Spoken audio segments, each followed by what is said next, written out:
The Simpsons has been on the air since December 17th, 1989. Over 800 episodes, 37 seasons and counting.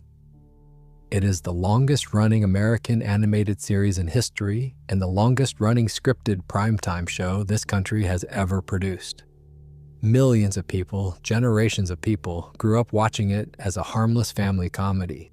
Yellow skin, blue hair, four fingers, donut jokes, and a dad who says dough when things go wrong. It is comfort television for an entire planet. But here's the thing about comfort. When something is familiar enough, you stop really looking at it. You stop thinking about what is actually happening on screen because you have seen it so many times that it just washes over you. The jokes land, you laugh, the credits roll, and you move on. Tonight, we are not going to do that. Tonight, we're going to slow down and actually look at what The Simpsons has been showing us for 35 years. Because underneath the slapstick and the catchphrases and the couch gags, there is a world that gets genuinely unsettling when you stop and think about what is really going on. Some episodes deal with death, with trauma, with psychological horror in ways that no other family show has ever attempted. Characters we grew up laughing at are, when you strip away the cartoon logic, living through things that would break a real person. And the stories behind the scenes, the real stories about the real people who made this show, those are sometimes darker than anything that ever aired. The deeper you go, the worse it gets. So settle in, get comfortable, and let us start at the surface. Let us begin with an episode that most Simpsons fans will recognize immediately. Season 8, Episode 23, Homer's Enemy. It aired on May 4th, 1997, and it was written by John Swartzwelder, who wrote more Simpsons episodes than anyone in the show's history. 59 episodes with his name on them. The episode was directed by Jim Reardon, and on IMDb it holds a 9.3 out of 10 rating, which makes it the single highest rated episode of The Simpsons ever. Higher than Cape Fear, higher than Marge versus the Monorail, higher than You Only Move Twice. Of all 800 plus episodes, this is the one that fans and critics consistently rank at the very top. And it is, when you really sit with it, one of the cruelest things ever put on network television. The episode introduces Frank Grimes, voiced by Hank Azaria. We learn about Grimes through a news segment at the beginning of the episode. He was abandoned by his parents as a baby. He never got to go to school. He taught himself everything. He worked his way through correspondence courses. He earned a degree in nuclear physics through sheer willpower and sacrifice, while simultaneously working as a delivery boy. His life was nothing but struggle and hardship, and the news covers him as this inspirational figure, this man who pulled himself up from nothing. Mr. Burns sees the segment and tells Smithers to hire Frank Grimes as executive vice president of the Springfield nuclear power plant. But the next day, Burns has already forgotten. He gives the VP job to a dog that rescued a baby from a well. And Grimes gets assigned to a low-level position in Sector 7G, which of course is Homer Simpson's sector. And that is where the horror begins. Because Frank Grimes walks into work and discovers that Homer Simpson, a man who is lazy, incompetent, dangerous, and barely qualified to tie his own shoes, has everything. Homer has a loving wife, 3 kids, a big house on Evergreen Terrace, 2 cars. He has been an astronaut. He has won a Grammy. He went on tour with the Smashing Pumpkins. He is friends with a former president. Homer Simpson, who sleeps at his desk, who almost drinks sulfuric acid because he thinks it is his morning beverage, who is the safety inspector at a nuclear power plant despite having no idea what he's doing. This man has been rewarded by the universe in every conceivable way. Frank Grimes cannot comprehend this. He has done everything right his entire life and has nothing to show for it except a single-room apartment between 2 bowling alleys. Homer has done everything wrong and lives like a king, and nobody around Homer sees the problem. Lenny and Carl hear Grimes out and basically shrug. "Do not think about it," they tell him. "That is how things work here." Grimes tries to expose Homer. He tricks Homer into entering a children's nuclear power plant design contest, thinking that surely, a grown man competing against children will embarrass himself. Homer wins. Of course Homer wins. The judges love his design. Everyone cheers. Grimes finally snaps. He runs around the plant screaming that he is Homer Simpson, mimicking Homer's carelessness. He grabs a pair of high-voltage cables with his bare hands, no gloves, nothing. And he dies. Right there, electrocuted instantly. At the funeral, Homer falls asleep in the front row. He mumbles something about changing the TV channel. Everyone in the church laughs. And as Frank Grimes' coffin is lowered into the ground, the laughter continues. That is how the episode ends. Now, on the surface, this is a comedy. It is a dark comedy, sure, but it played for laughs and it got them. The episode is hilarious. But the executive producers, Bill Oakley and Josh Weinstein, later admitted that they took what they called a certain sadistic glee in Frank Grimes' downfall. They described the episode as an experiment. What would happen, they wondered, if a real person from the real world was dropped into the cartoon universe of The Simpsons? The answer is that the real world loses. The real world dies. And if you think about it, the episode is asking you to confront something genuinely uncomfortable about Homer Simpson, the character you have been rooting for since 1989. Homer's not just a lovable oaf. He is a man whose incompetence has real consequences. He nearly caused a nuclear meltdown on his first day. He has destroyed property, endangered lives, and stumbled through existence, causing damage everywhere he goes. But the cartoon universe protects him. It always has. The rules of Springfield do not punish Homer Simpson, they reward him. And anyone who tries to point out the absurdity of that, anyone who tries to apply real-world logic to Springfield, gets destroyed. Frank Grimes was modeled after Michael Douglas's character in the movie Falling Down, a man who has been pushed too far by a system that does not make sense. But Douglas's character at least gets a movie's worth of catharsis before the end. Grimes gets 22 minutes and a funeral nobody takes seriously. That's the first layer. That is the surface. And already we are in territory where a family comedy is asking questions about fairness, about merit, about whether the universe cares whether you do the right thing. Already the joke is on us.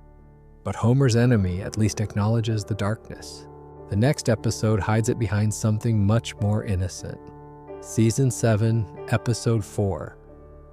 Bart Sells His Soul. It aired on October 8, 1995, and it is one of those episodes that religious scholars have actually written about. Not because it is theologically accurate, but because of how it treats the concept of a soul in a way that resonated with millions of viewers, many of them children who watched it before they had any framework for understanding what they were feeling. The setup is simple. Bart and Milhouse are goofing around at church. Bart, being Bart, tells Milhouse that there is no such thing as a soul. To prove his point, he writes Bart Simpson's soul on a piece of paper and sells it to Milhouse for $5. It is a throwaway moment, a joke between two kids, $5 for something that does not exist, except something starts happening. The automatic doors at the Quickie Mart will not open for Bart anymore. They open for everyone else, not for him. Animals start reacting to him differently. They hiss. They back away. Santa's little helper growls at him. Bart tries to watch Itchy and Scratchy, the cartoon within the cartoon that always makes him howl with laughter, and nothing happens.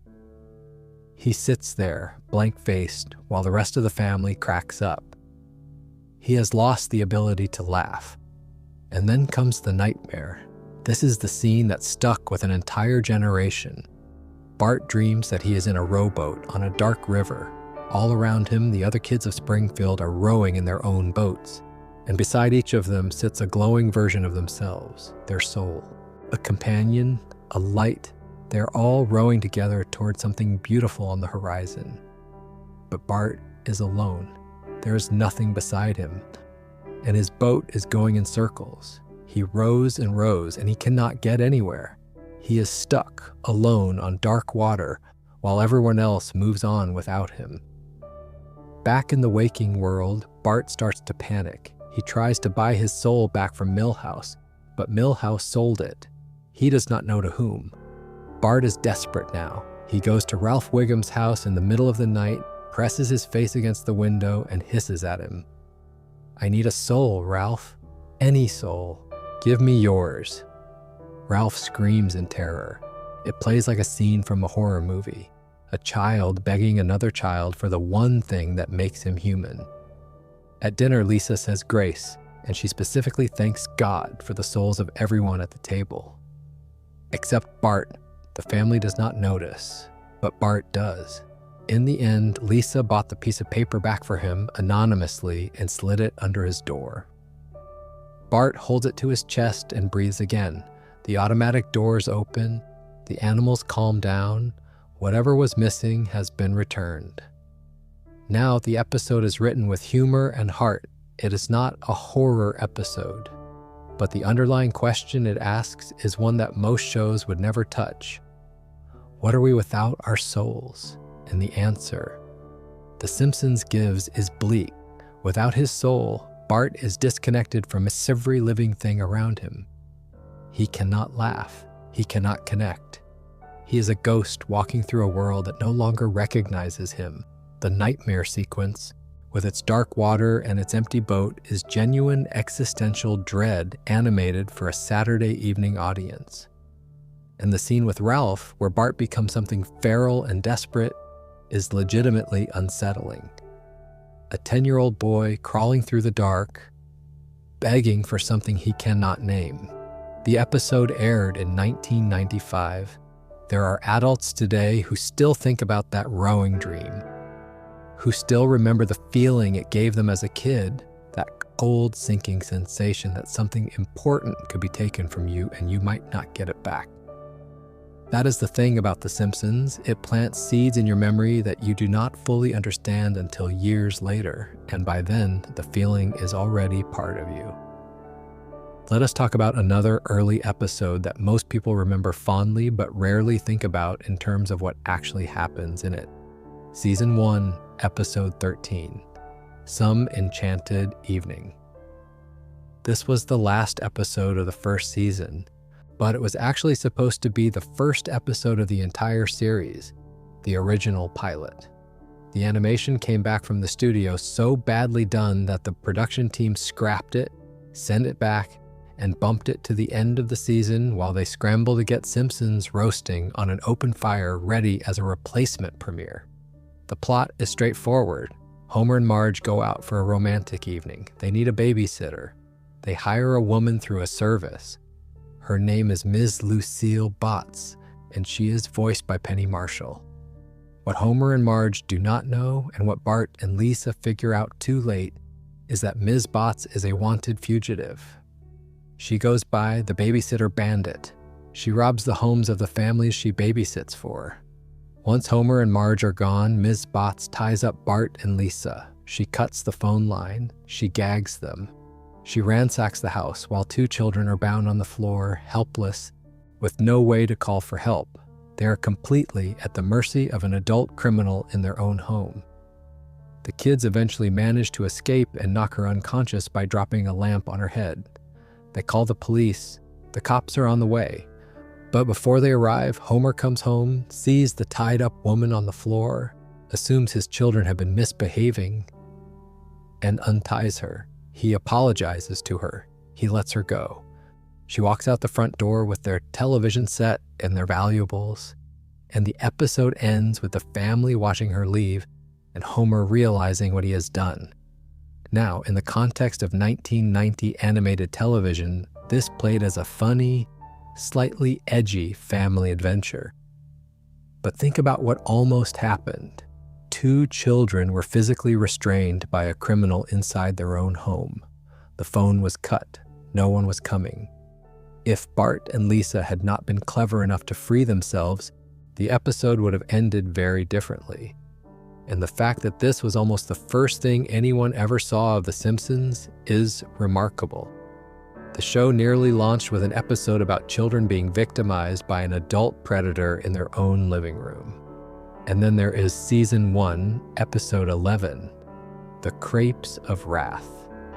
This one aired on April 15th, 1990, about 4 months into the show's existence, and it is an episode that people remember as a fun adventure. Bart goes to France. That is the memory, Bart in France. But what actually happens is much worse than that. Bart gets in trouble at school. Springfield Elementary decides to send him to France as an exchange student.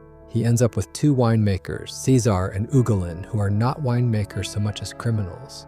They take away Bart's belongings, they make him sleep on the floor, they force him to work in the vineyard, they feed him scraps, and then they use him as a test subject to taste wine that they have been cutting with antifreeze. They are literally poisoning a child to see whether the antifreeze is detectable before they sell the adulterated wine to the public. Bart is a 10-year-old boy in a foreign country where he does not speak the language, enslaved by 2 adults who are using him as a guinea pig for a criminal operation. Nobody from Springfield checks on him. Nobody calls. He has been sent across an ocean and forgotten. He eventually learns enough French to run to a police officer and beg for help, and the men are arrested. But strip away the comedy, strip away the jaunty music and the cartoon logic, and this is a story about child trafficking and forced labor. A school sent a child to a foreign country, handed him to strangers, and those strangers enslaved and poisoned him. This aired in season 1. The show was still figuring out what it wanted to be. And already in those earliest episodes, the writers were going to places that most live action dramas would not touch. Those episodes might seem unsettling when you really think about them, but they are just the surface. The show went much deeper than that, and the further we go, the darker it gets. Before we continue, make sure you are subscribed to the channel so you do not miss any of our deep dives. Let us wade into the shallow waters now. Season 2, Episode 11, One Fish, Two Fish, Blowfish, Bluefish. It aired on January 24th, 1991, and it is one of the most emotionally devastating episodes in the history of the series, despite being only the 2nd season. Homer goes to a Japanese restaurant. He orders fugu, which is blowfish. It is a delicacy, but if it is prepared incorrectly, the tetrodotoxin in the fish can kill you. The master chef is not available that evening, and Apprentice prepares the fugu. And he does it wrong. Homer is told by Dr. Hibbert that he has approximately 24 hours to live. 1 day. That is all he gets. And the rest of the episode follows Homer as he works through a list of things he wants to do before he dies. He reconciles with his father, Abe, who he has always had a complicated relationship with. He has one last drink at Moe's with his friends. He listens to Lisa play the saxophone one final time, sitting on the porch, just the 2 of them. He sits with Marge and tells her things he has never said. He records a cassette tape for Maggie, a message for a daughter who is too young to remember him, a voice she will play someday and hear her father telling her he loves her even though she will never remember his face. Marge stays up with him that last night. They sit together in the living room, but Marge falls asleep. She is exhausted. She did not mean to.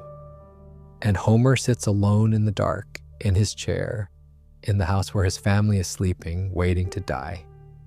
The clock ticks. The house is silent. Morning comes. Sunlight fills the room. And Homer is alive. He fell asleep in his chair, and when he woke up, he was not dead. Dr. Hibbert's diagnosis was wrong, or the poison was not enough, or the universe decided it was not Homer's time. He walks to the front door, opens it, looks at the sunrise, and says he is going to live every day like it is his last. The episode ends. The very next episode, Homer is back on the couch eating chips. But that night, that long, quiet night in the dark, that is the part that stays with you. Homer genuinely believed he was dying. The goodbye to Maggie, recording a tape she would never remember him by, that is devastating. And the image of him sitting alone at 4 a.m, waiting for the end, while his family sleeps peacefully around him, that is not comedy. That is existential horror played completely straight. It is a meditation on mortality that aired during a cartoon comedy block on Fox, and it is one of the purest, most honest depictions of facing death that American television has ever produced, animated or otherwise. The show aired that in its second season. When Bart Simpson t-shirts were still the biggest thing in pop culture, when people thought The Simpsons was just a show about a bratty kid and his dumb dad, the writers were already going somewhere much deeper than anyone expected. Season 7, Episode 11, Marge Be Not Proud, December 17th, 1995. This one does not involve death or physical danger. There is no villain, no criminal, no poison. The horror in this episode is entirely emotional, and that is what makes it worse. Bart wants a video game. Bone Storm. Every kid at school has it. Bart cannot afford it. His parents will not buy it for him, so he shoplifts it. He gets caught by the store detective, and Marge has to come pick him up. What happens next is not yelling. Marge does not ground him. She does not take away his television or his skateboard. What Marge does is something far more painful. She withdraws. She stops treating Bart like her son. The family makes snowmen in the front yard. Without Bart, he watches from the window. They do not invite him. Marge tucks him into bed with none of her usual warmth. When Bart reaches for her, she pulls back. She says something about him being a little too old for certain things now. The distance is quiet and deliberate. It is not punishment, it is rejection. For a kid watching this episode, and millions of kids did watch it, this taps into one of the deepest fears a child can have. The fear that your mother will stop loving you, that you will do something so wrong that the one person who is supposed to love you unconditionally will look at you differently. And the show plays it with devastating realism. Marge does not deliver a speech about right and wrong. She just stops being warm. She just stops being mom. Bart tries to fix it. He goes back to the store, not to steal this time, but to have a nice photo taken of himself as a gift for Marge. He gets caught by the same detective, who assumes he is stealing again. It takes a humiliating search to prove he is innocent. But he gets the photo. He wraps it. He gives it to Marge on Christmas morning, and Marge thaws. She pulls him close. She is his mother again. The photo goes up on the mantle. Everything returns to normal. But for 20 minutes of television, The Simpsons showed you what it feels like when a parent's love becomes conditional. And it did it without raising a single voice. Season 11, Episode 14. Alone Again, Natura Diddley, February 13th, 2000. This is the episode where Maud Flanders dies. Not in a dream, not in a treehouse of horror, not as a joke. Maud Flanders, the wife of Ned Flanders, the mother of Rod and Todd, dies permanently in this episode and never comes back. The Simpson family is at the Springfield Speedway. Homer is goofing around, trying to get free t-shirts from the cheerleaders with the t-shirt cannons. He bends over at the wrong moment. The t-shirts fly over his head and hit Maud, who's sitting in the row behind him. The impact knocks her backward off the top of the grandstand. She falls, she dies. It is so sudden, so random, so pointless. There is no dramatic buildup, no villain, no sacrifice. Homer ducks, and Maud dies. That is it.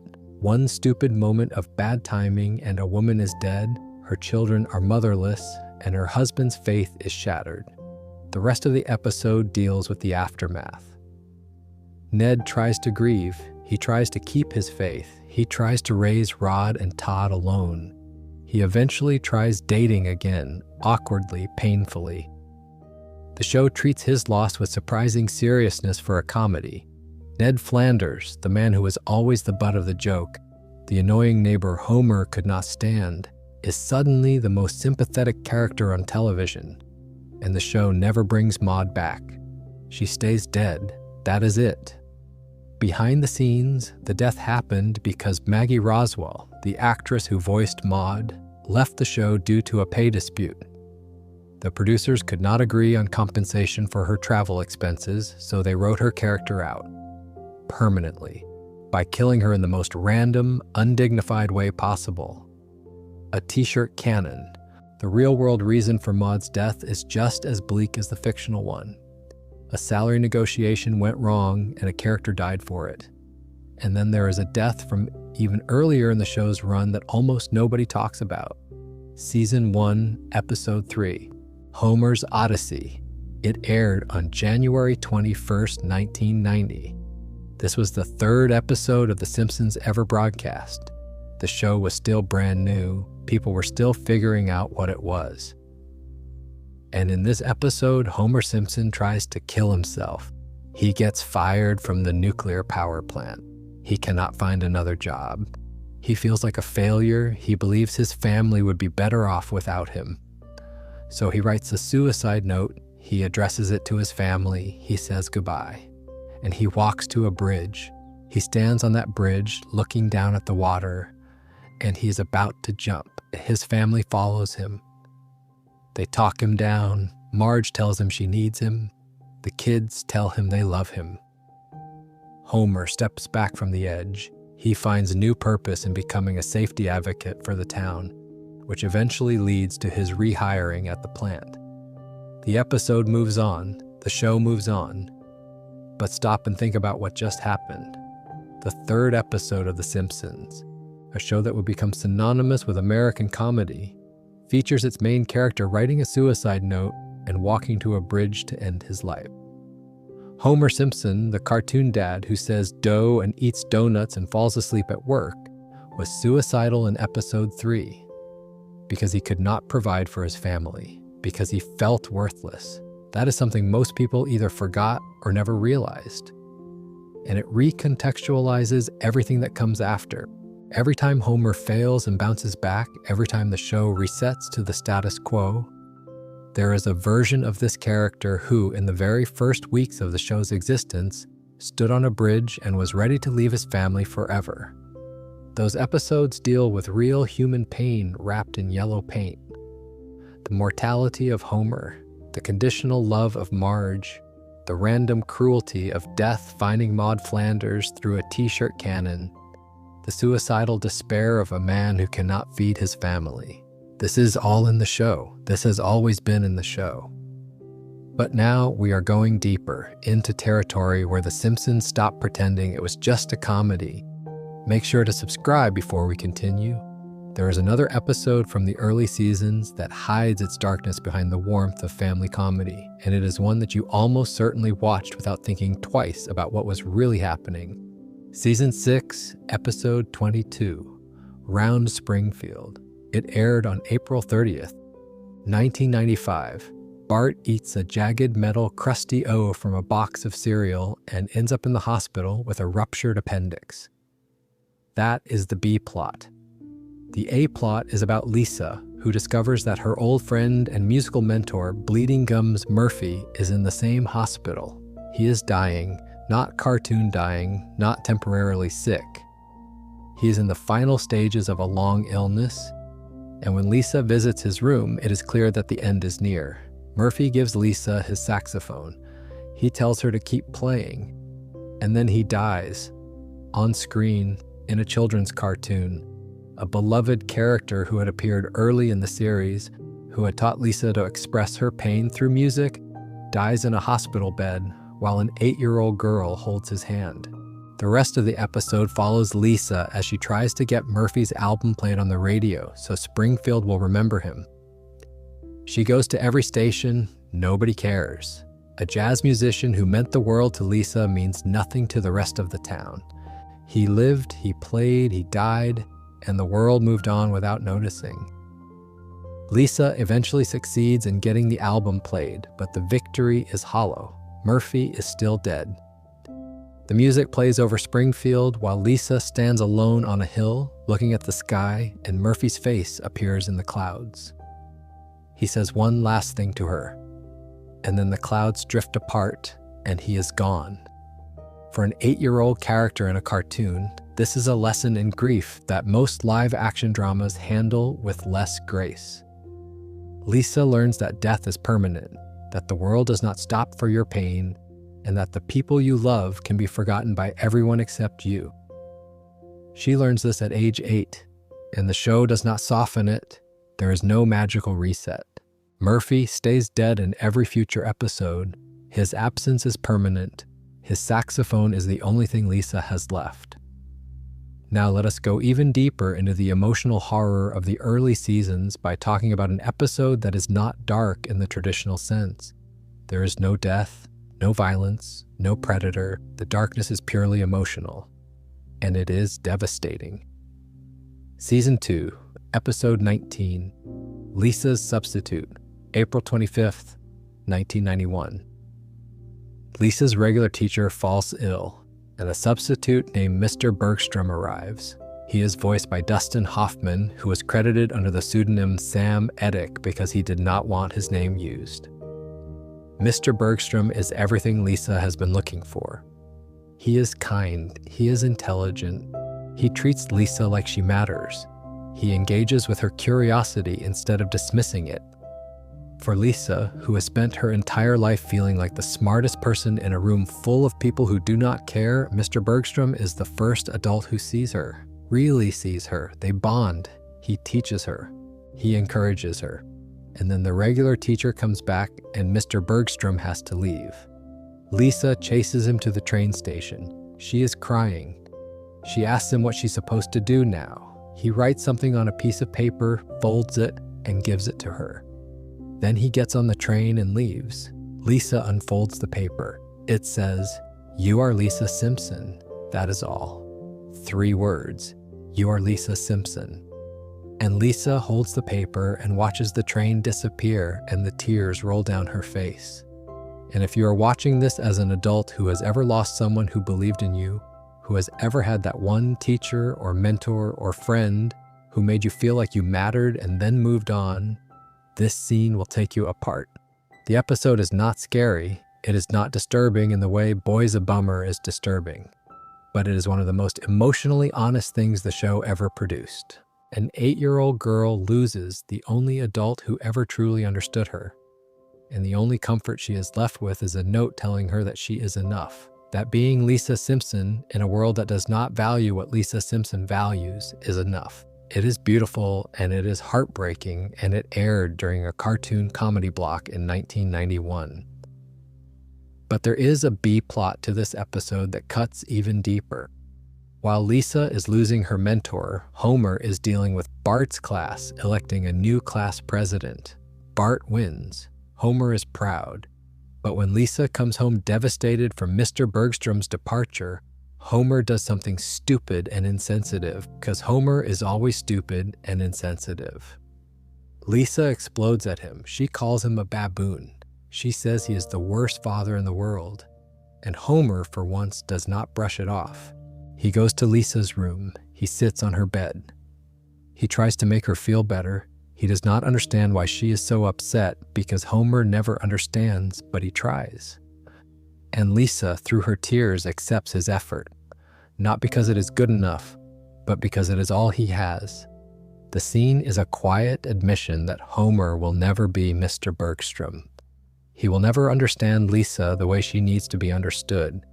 He will never engage with her intellect or her creativity or her pain at the level she deserves. But he loves her, clumsily, inadequately, sometimes infuriatingly, but genuinely. And Lisa has to learn to live with that. She has to learn that the people who understand you best are not always the people who stay, and the people who stay are not always the ones who understand you best. That is a lesson most adults have not fully absorbed. The Simpsons gave it to its audience in Season 2. Let us also talk about a thread that runs through the entire series that most people notice but rarely articulate: the loneliness of Springfield. Think about Moe Seislak, the bartender, the butt of every joke. The man who is so ugly that his face has been described as causing physical pain in other people. Moe has tried to kill himself multiple times throughout the series. It is played for laughs. He puts a noose around his neck and the bar stool breaks. He puts his head in the oven and Homer calls and he has to pull it out to answer the phone. The show treats Moe's suicidal tendencies as a recurring gag, a punchline that returns every few seasons. But Moe is also one of the most three-dimensional characters in the show's history. He is lonely in a way that transcends cartoon comedy. He has never had a lasting relationship. His bar is failing, his friends, Homer and Lenny and Carl and Barney, treat him with casual cruelty that they do not even recognize as cruelty. He goes home every night to an empty apartment above his bar, and the show sometimes lingers on that emptiness long enough for you to feel it. In season 26, there is an episode where Moe befriends a group of elderly women at a senior center. He brings them flowers, he reads to them. He is tender and attentive in a way that he has never been able to be with anyone his own age. And one by one, the elderly women die. Because they are old, and old people die. And Moe keeps coming back, and there are fewer of them every time. Eventually, there is only one left, and she dies too, and Moe is alone again. The episode ends, and the status quo resets, and Moe is back behind the bar waiting for Homer to walk in and insult him. Think about Hans Moleman, the oldest-looking young man in Springfield. He is 60 years old, but looks 90. He has been run over, set on fire, buried alive, drilled through, and crushed by various objects across hundreds of episodes. His deaths are treated as gags, background humor, Springfield's version of Kenny from South Park. Except Hans Moleman is not a child in a parka. He is an elderly man who is completely alone, who nobody in Springfield cares about, and whose suffering is treated as so inconsequential that the show cannot even bother to keep track of whether he is alive or dead from episode to episode. In one episode, Hans Moleman makes a short film for the Springfield Film Festival. The film is called Man Getting Hit by Football. It is exactly what it sounds like.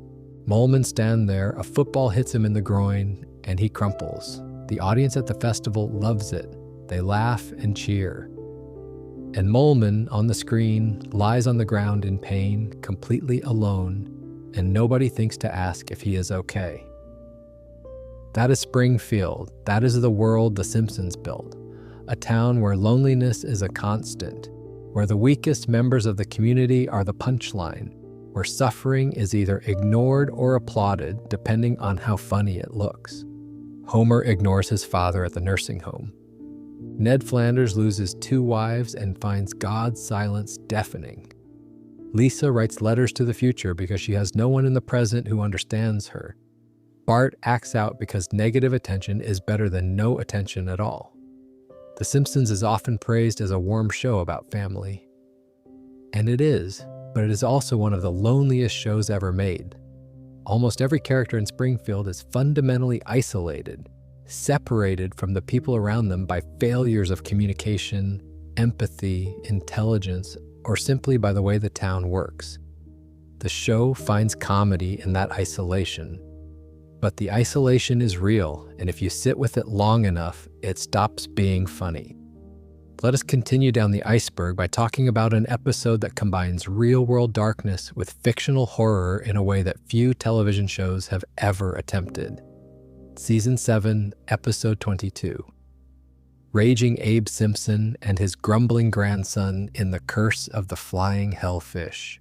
It aired on April 28, 1996. The episode reveals that Grandpa Simpson, Abe, was a member of a World War II unit called the Flying Hellfish.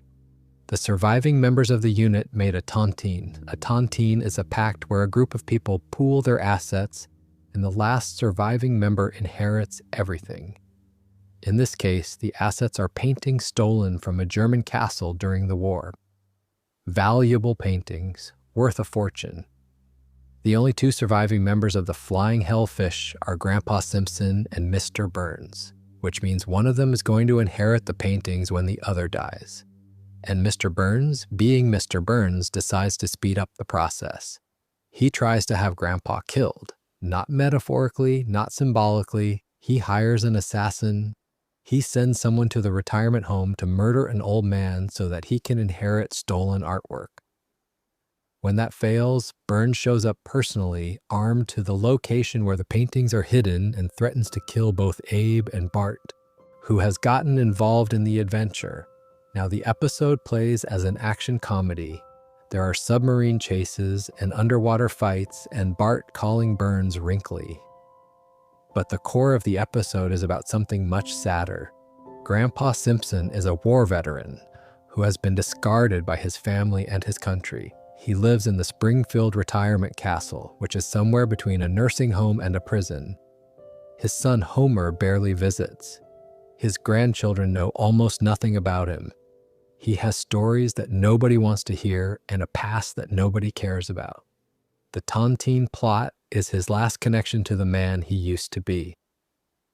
The flying hellfish was the last time anyone counted on Abraham Simpson for anything. And even that legacy is being stolen from him by a billionaire who wants to murder him for his share. The adventure with Bart gives Grandpa one last moment of relevance. One last day where someone sees him as something other than a senile old man telling boring stories. And then the episode ends and Grandpa goes back to the retirement home and everything returns to normal and he is forgotten again. The Simpsons does this constantly. It gives its characters moments of profound humanity, then stuffs them back into the sitcom box and moves on. Grandpa Simpson has one of the most devastating backstories in the series. He served his country. He came home to a son who resents him and a society that warehoused him.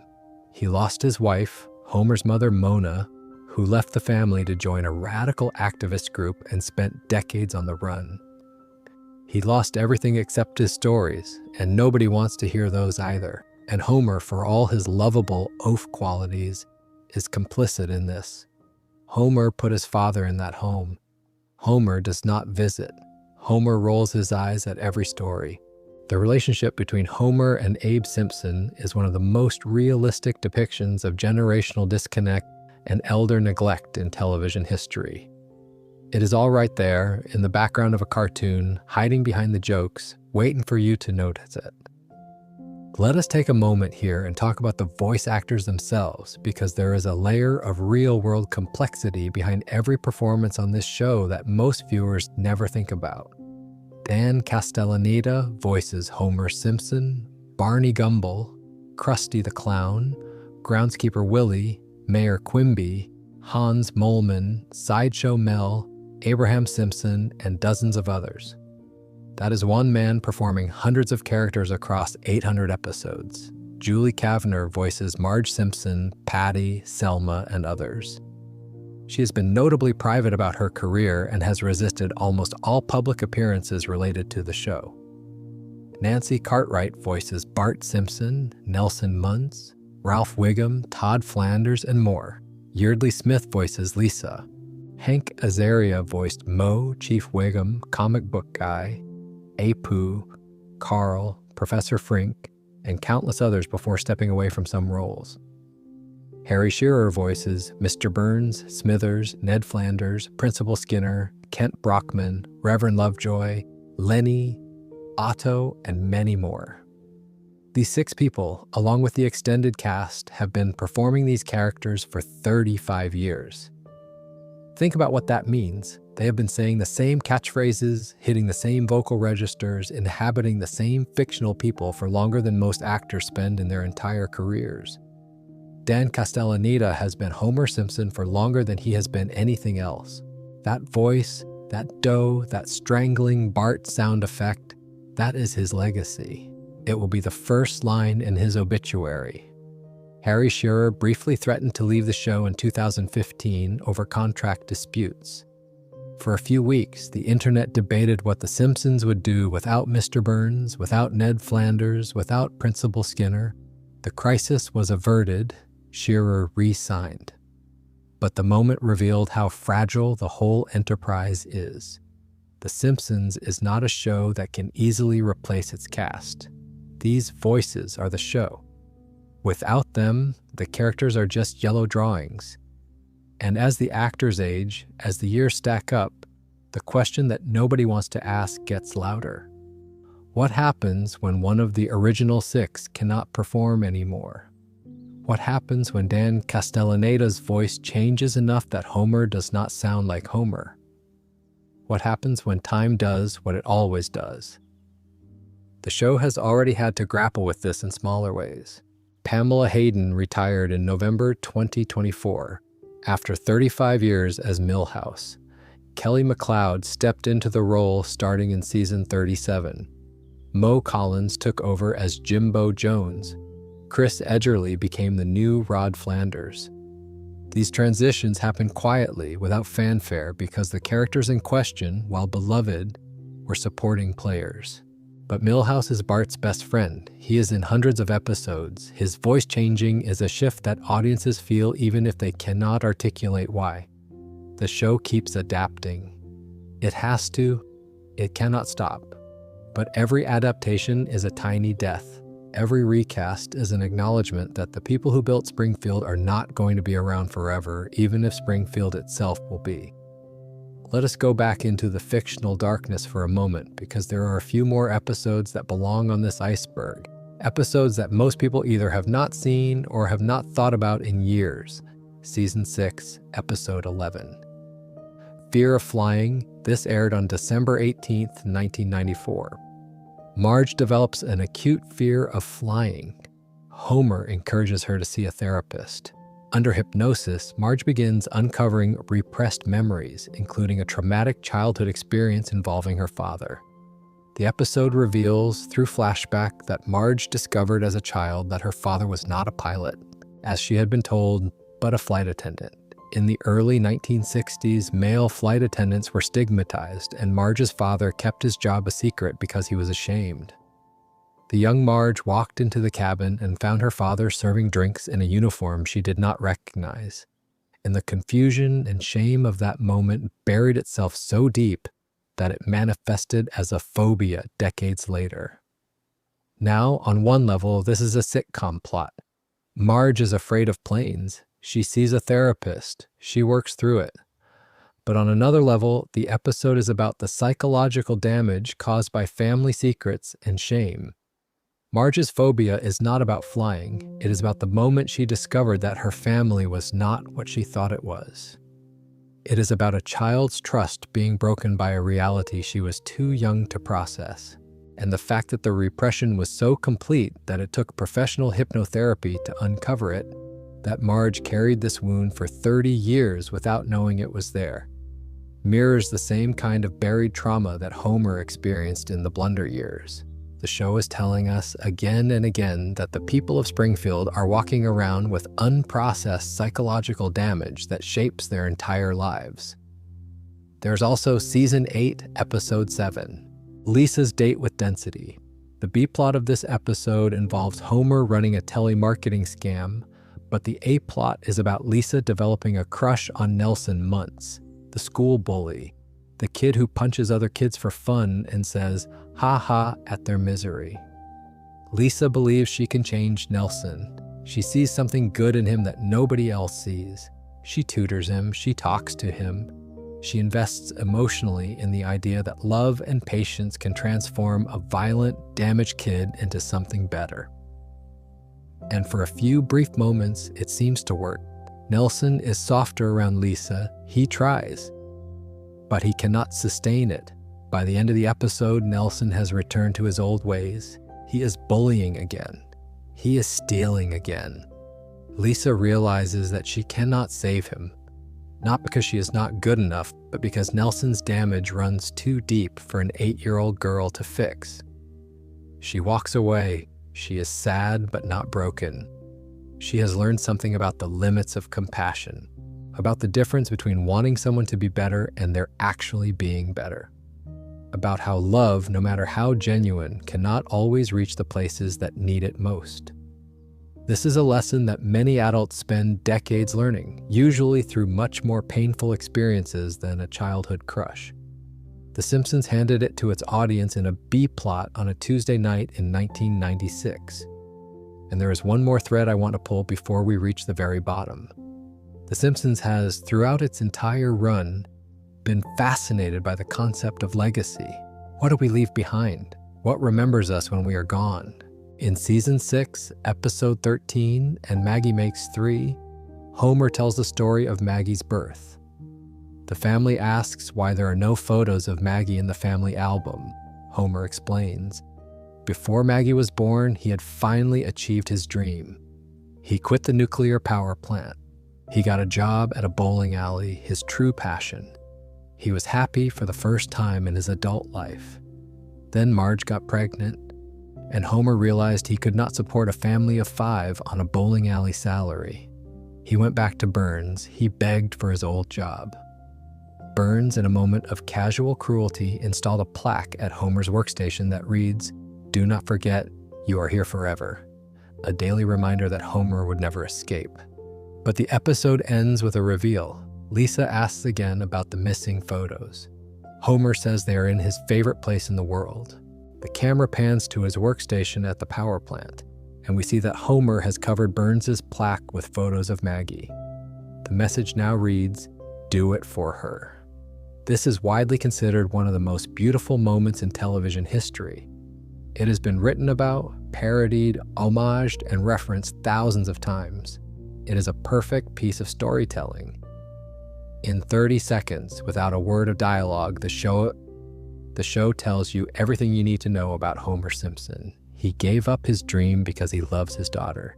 He will spend the rest of his life in a job he hates, working for a man who despises him, and every day he will look at those photos and remember why. But there is a darkness in it too, because "do it for her" is not just a message of love. It is a message of resignation. Homer will never leave the power plant. He will never follow his dreams again. He will work and work and work until he is too old to work anymore, and the only thing sustaining him will be a handful of photos taped over a plaque that was designed to break his spirit. He does it for her, but what it costs him is everything else. And Maggie will never know. She is a baby. She will grow up, and she will never know about the bowling alley, about the dream her father surrendered, about the plaque and the photos and the daily choice Homer makes to keep going. She will just know that her father goes to work and comes home and falls asleep on the couch, and that is just how things are. That is legacy in The Simpsons. The sacrifices that define us are invisible to the people we make them for. Homer's greatest act of love will never be known by the person it was for. And the show makes you feel both the beauty and the tragedy of that simultaneously in the same 30-second sequence, without a single line of spoken dialogue. That is what The Simpsons does better than any other show in history. It holds 2 truths at once. It is funny and it is devastating. It is a cartoon and it is a mirror. It is simple enough for a child to enjoy and complex enough to break an adult's heart. And the gap between those 2 experiences, the gap between watching it at 12 and watching it at 35, that gap is where all the darkness lives. That gap is the iceberg. Season 18, Episode 18. The Boys of Bummer. It aired on April 29th, 2007. And if you ask longtime Simpsons fans which episode disturbed them the most, this one comes up over and over again.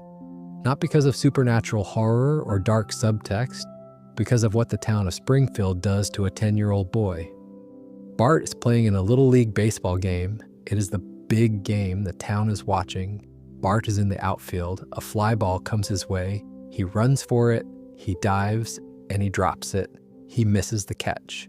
The other team scores. Springfield loses. What follows is one of the most vicious sequences in the show's history.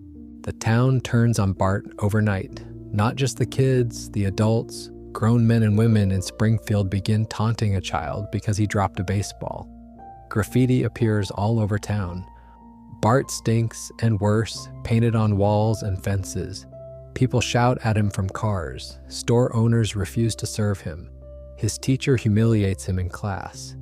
Even people Bart has known his entire life treat him like a pariah.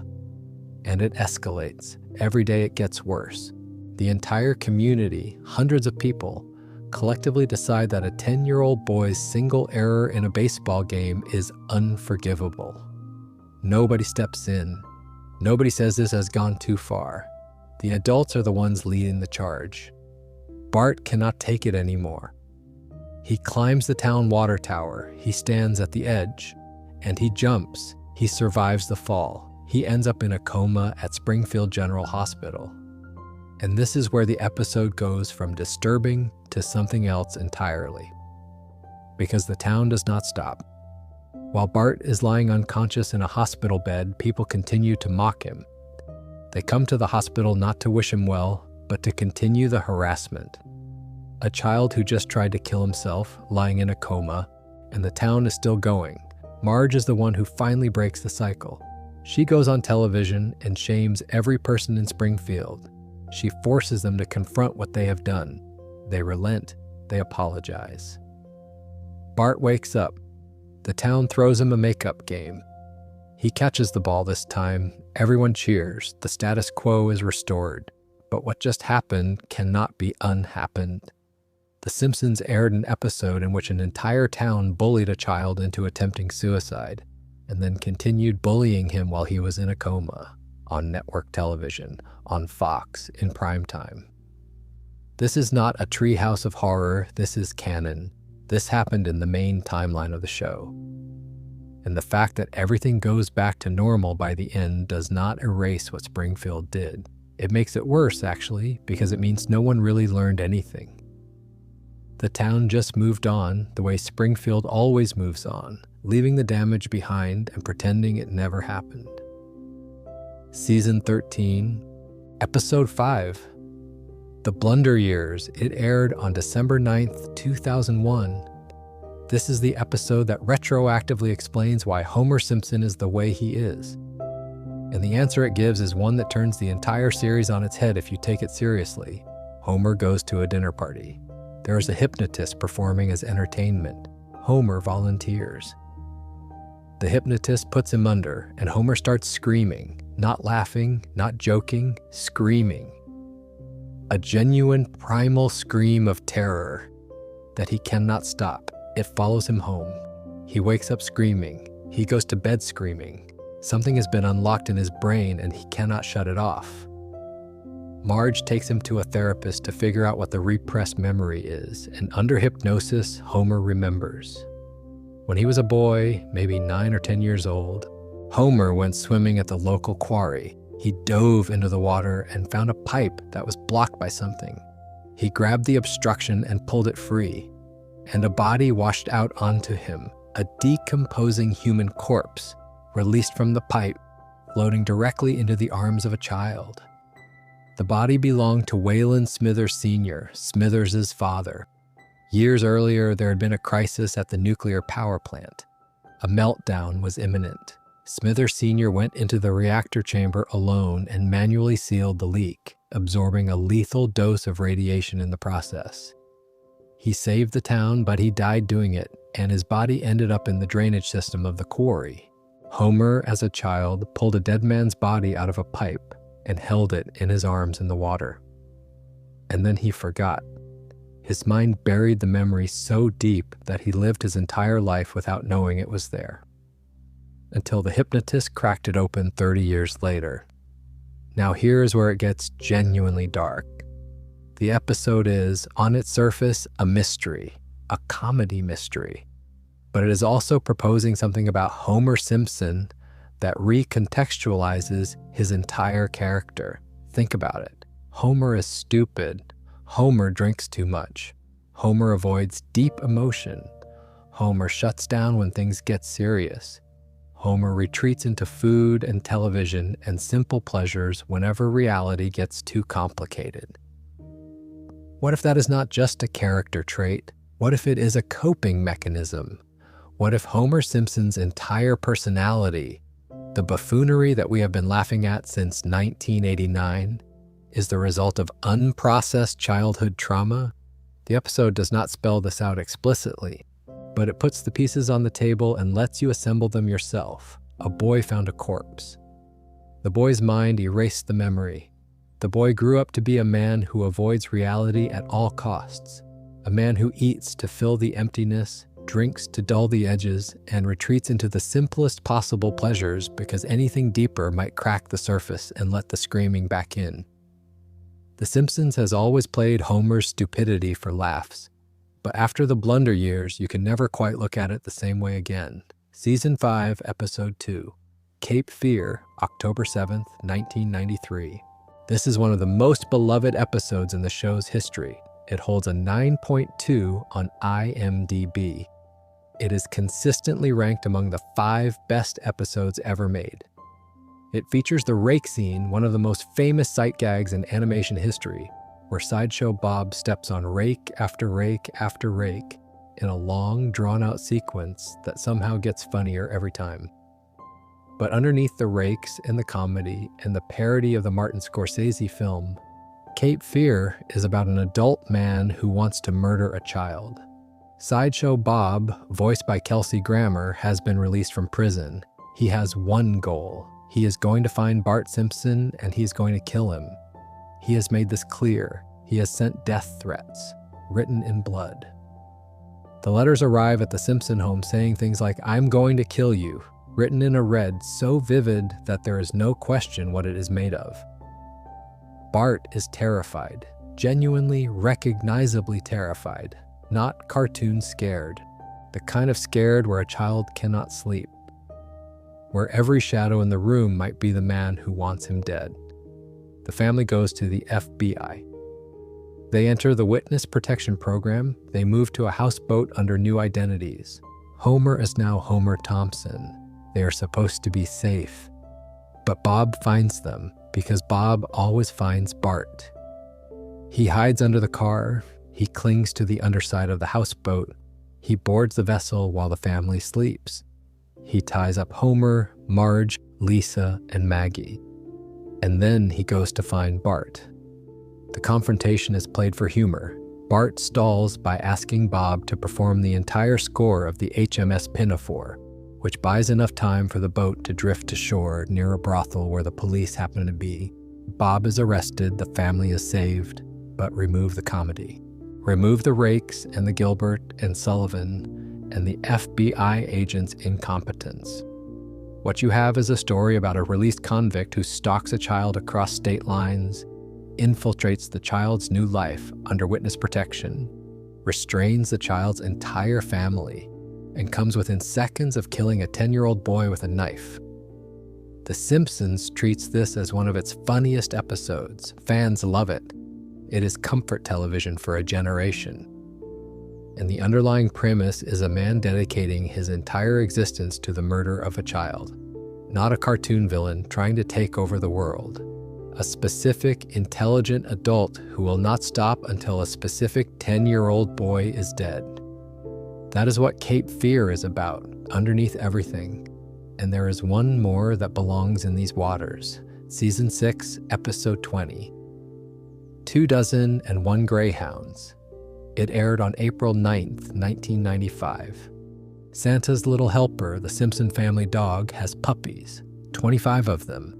Mr. Burns finds out, and he wants them.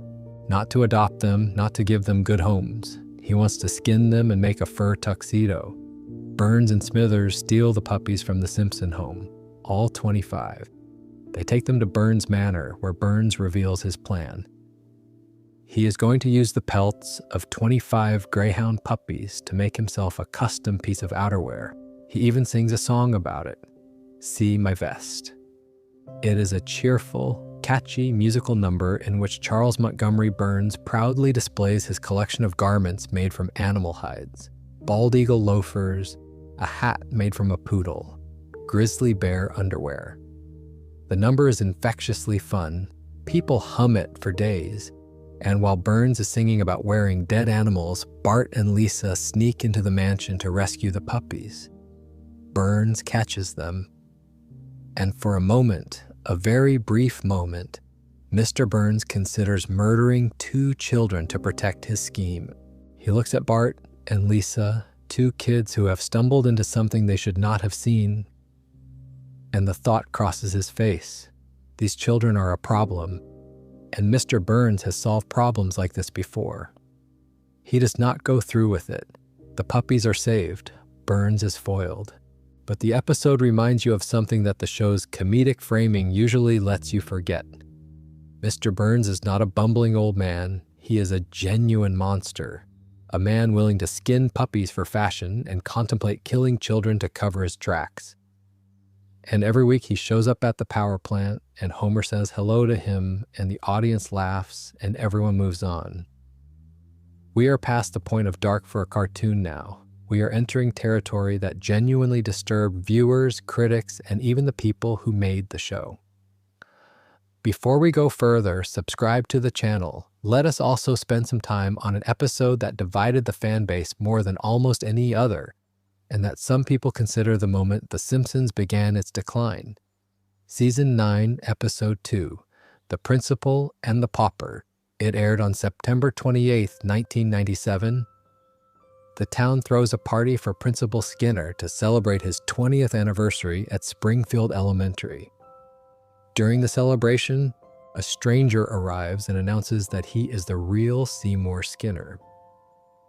The man the town has known as Skinner for 20 years is actually an imposter named Armin Tamzapper, a former street criminal who served alongside the real Skinner in Vietnam. When the real Skinner was presumed dead in combat, Tamzapper assumed his identity, came home to Springfield, and took over his life. He moved in with the real Skinner's mother, Agnes. He became the principal. He lived a lie for 2 decades. The townspeople are furious, not at the deception, but at the disruption to their routine.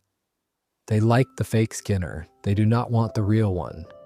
Eventually, Judge Snyder issues a decree that the real Skinner must leave Springfield and never return, and that the fake Skinner will legally become Seymour Skinner forever. The real Skinner is put on a train out of town. The status quo is restored by force. Fans hated this episode, not because it was poorly written, but because it retroactively undermined everything they thought they knew about Principal Skinner. All those Vietnam flashbacks, all that backstory, all those emotional moments with Agnes, they were all about a fraud. The character they had invested in for 8 seasons was not who they thought he was. And the show's solution was not to grapple with that in a meaningful way, but to literally exile the truth and pretend it never happened. Harry Shearer, who voices Skinner, has publicly said he did not like the episode. Matt Groening has expressed reservations about it.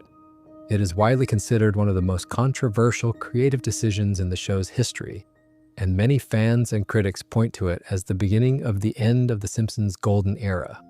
Not because the show immediately got worse, but because the episode demonstrated a willingness to sacrifice character integrity for a single episode's plot, and that willingness would become more pronounced as the seasons went on.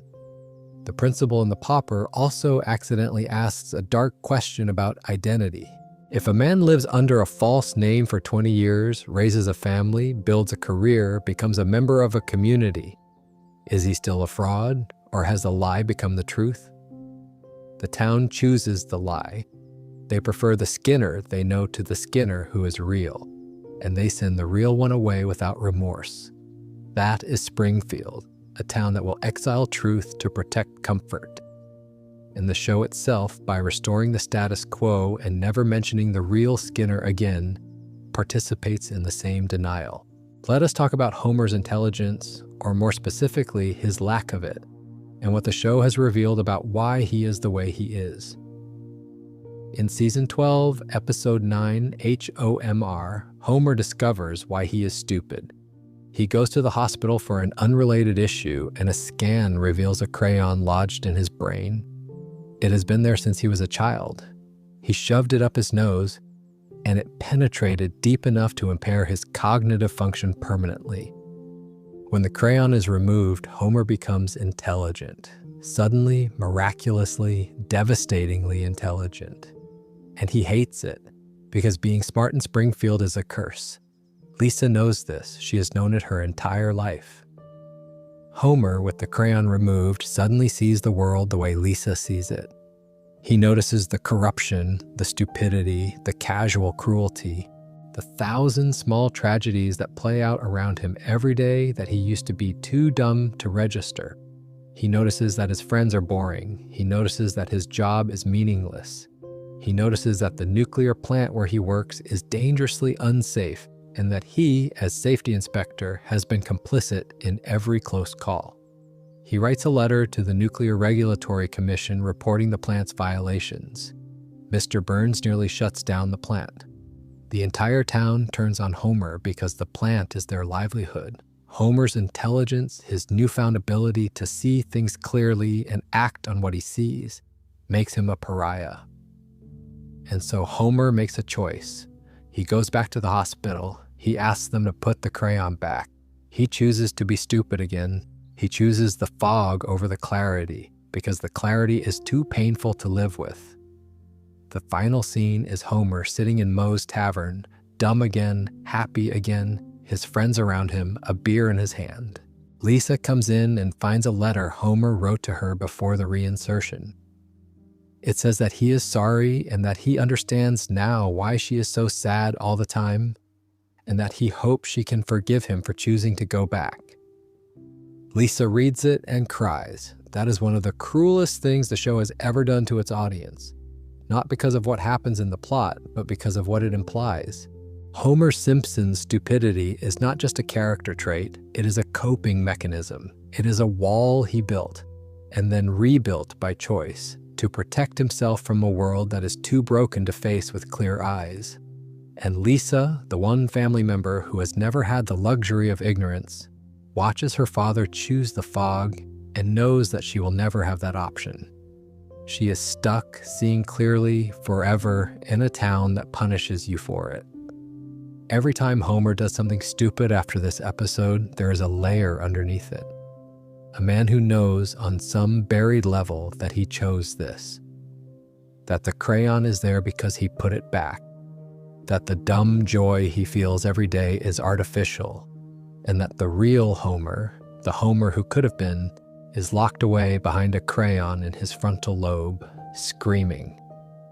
There is also the matter of Bart Simpson and what the show has gradually, almost accidentally, revealed about his future. In multiple flash-forward episodes across the series, Bart's adult life is depicted as a disaster. He is a slacker, a failure, a man who never escaped the reputation he built at age 10. In some versions, he is divorced.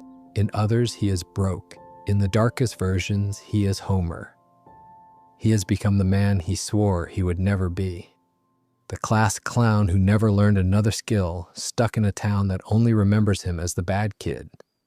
Lisa, in contrast, becomes President of the United States in one version, a doctor in another, a scientist, a leader, a person who escaped Springfield and became everything the town told her she could not be. The flash-forward episodes always draw this contrast. Lisa succeeds. Bart does not, and the show never explains why in a way that feels fair because the answer is that the world rewards Lisa's and punishes Bart's, and it has nothing to do with who deserves what. Bart's future is, in many ways, a continuation of the Frank Grimes lesson. The universe of The Simpsons does not care about fairness, it does not care about merit or effort or who worked harder. It has its favorites and it sticks with them, and everyone else gets the scraps. Homer is one of the favorites. He fails upward forever. Bart is not. He fails downward forever. And the only difference between them is the narrative armor that the show decides to grant. Think about what that means for a kid watching. A kid who identifies with Bart because Bart is the kid on the show. The cool kid, the funny kid, the one who draws on the chalkboard and rides his skateboard and talks back to authority. That kid grows up and watches the flash-forward episodes and realizes that Bart Simpson, his hero, his avatar, is destined for a life of failure and regret. And the show presents this not as a tragedy, but as an inevitability, as though it was always going to end this way, because kids like Bart do not get happy endings. That is dark. Not dark in the way a scary episode is dark. Dark in the way that only something you love can be dark. The kind of darkness that does not announce itself. It just waits for you to grow up enough to see it. The Simpsons is full of that kind of darkness. The kind that hides in plain sight. The kind that only becomes visible when you bring your own experience to it. An 8-year-old watching Bart sells his soul sees a funny episode about a kid who does something silly. A 35-year-old watching the same episode sees a story about losing your humanity and the desperate, animal terror of trying to get it back. Both readings are correct. Both exist simultaneously. And the gap between them is the iceberg. Every generation discovers The Simpsons at a different age and from a different angle. The kids who watched it in 1989 are in their 40s now. The kids who discovered it on Disney Plus are 12, and they are all watching the same show, seeing completely different things, and both versions are real. That is the genius and the tragedy of The Simpsons. It contains everything, all the light and all the darkness, all the laughter and all the screaming, all the donuts and all the suicide notes. It is the most complete portrait of American life ever created. And like America itself, the deeper you look, the darker it gets, and the harder it becomes to look away. Everything we have talked about so far happened on screen. Fictional characters in fictional situations. Dark, yes. Disturbing, absolutely. But fictional. What we are about to talk about is not fictional. These are real things that happen to real people, and they cast a shadow over The Simpsons that the show has never fully escaped. Let us talk about Phil Hartman. If you grew up watching The Simpsons in the 90s, you knew Phil Hartman's voice even if you did not know his name. He was Troy McClure. You might remember him from such films as That was the catchphrase, and Hartman delivered it every time with such perfect, deadpan enthusiasm that it became one of the show's most beloved running gags. He was also Lionel Hutz, the incompetent lawyer, the ambulance chaser who could not even cheat convincingly. He was Lyle Lanley, the monorail salesman from one of the most celebrated episodes in the show's history. Across 52 episodes, Phil Hartman voiced over 19 distinct characters, and every single one of them was memorable. Dan Castellaneta once said that Hartman could do more with a single line reading than most actors could do with an entire scene. Matt Groening called him a master. His colleagues at Saturday Night Live, where Hartman had been a cast member before The Simpsons, nicknamed him the Glue because he held everything together. Hartman was not just a voice on the show, he was being developed for bigger things. There were serious discussions about a live-action Troy McClure movie, a feature film built around Hartman's most popular Simpsons character.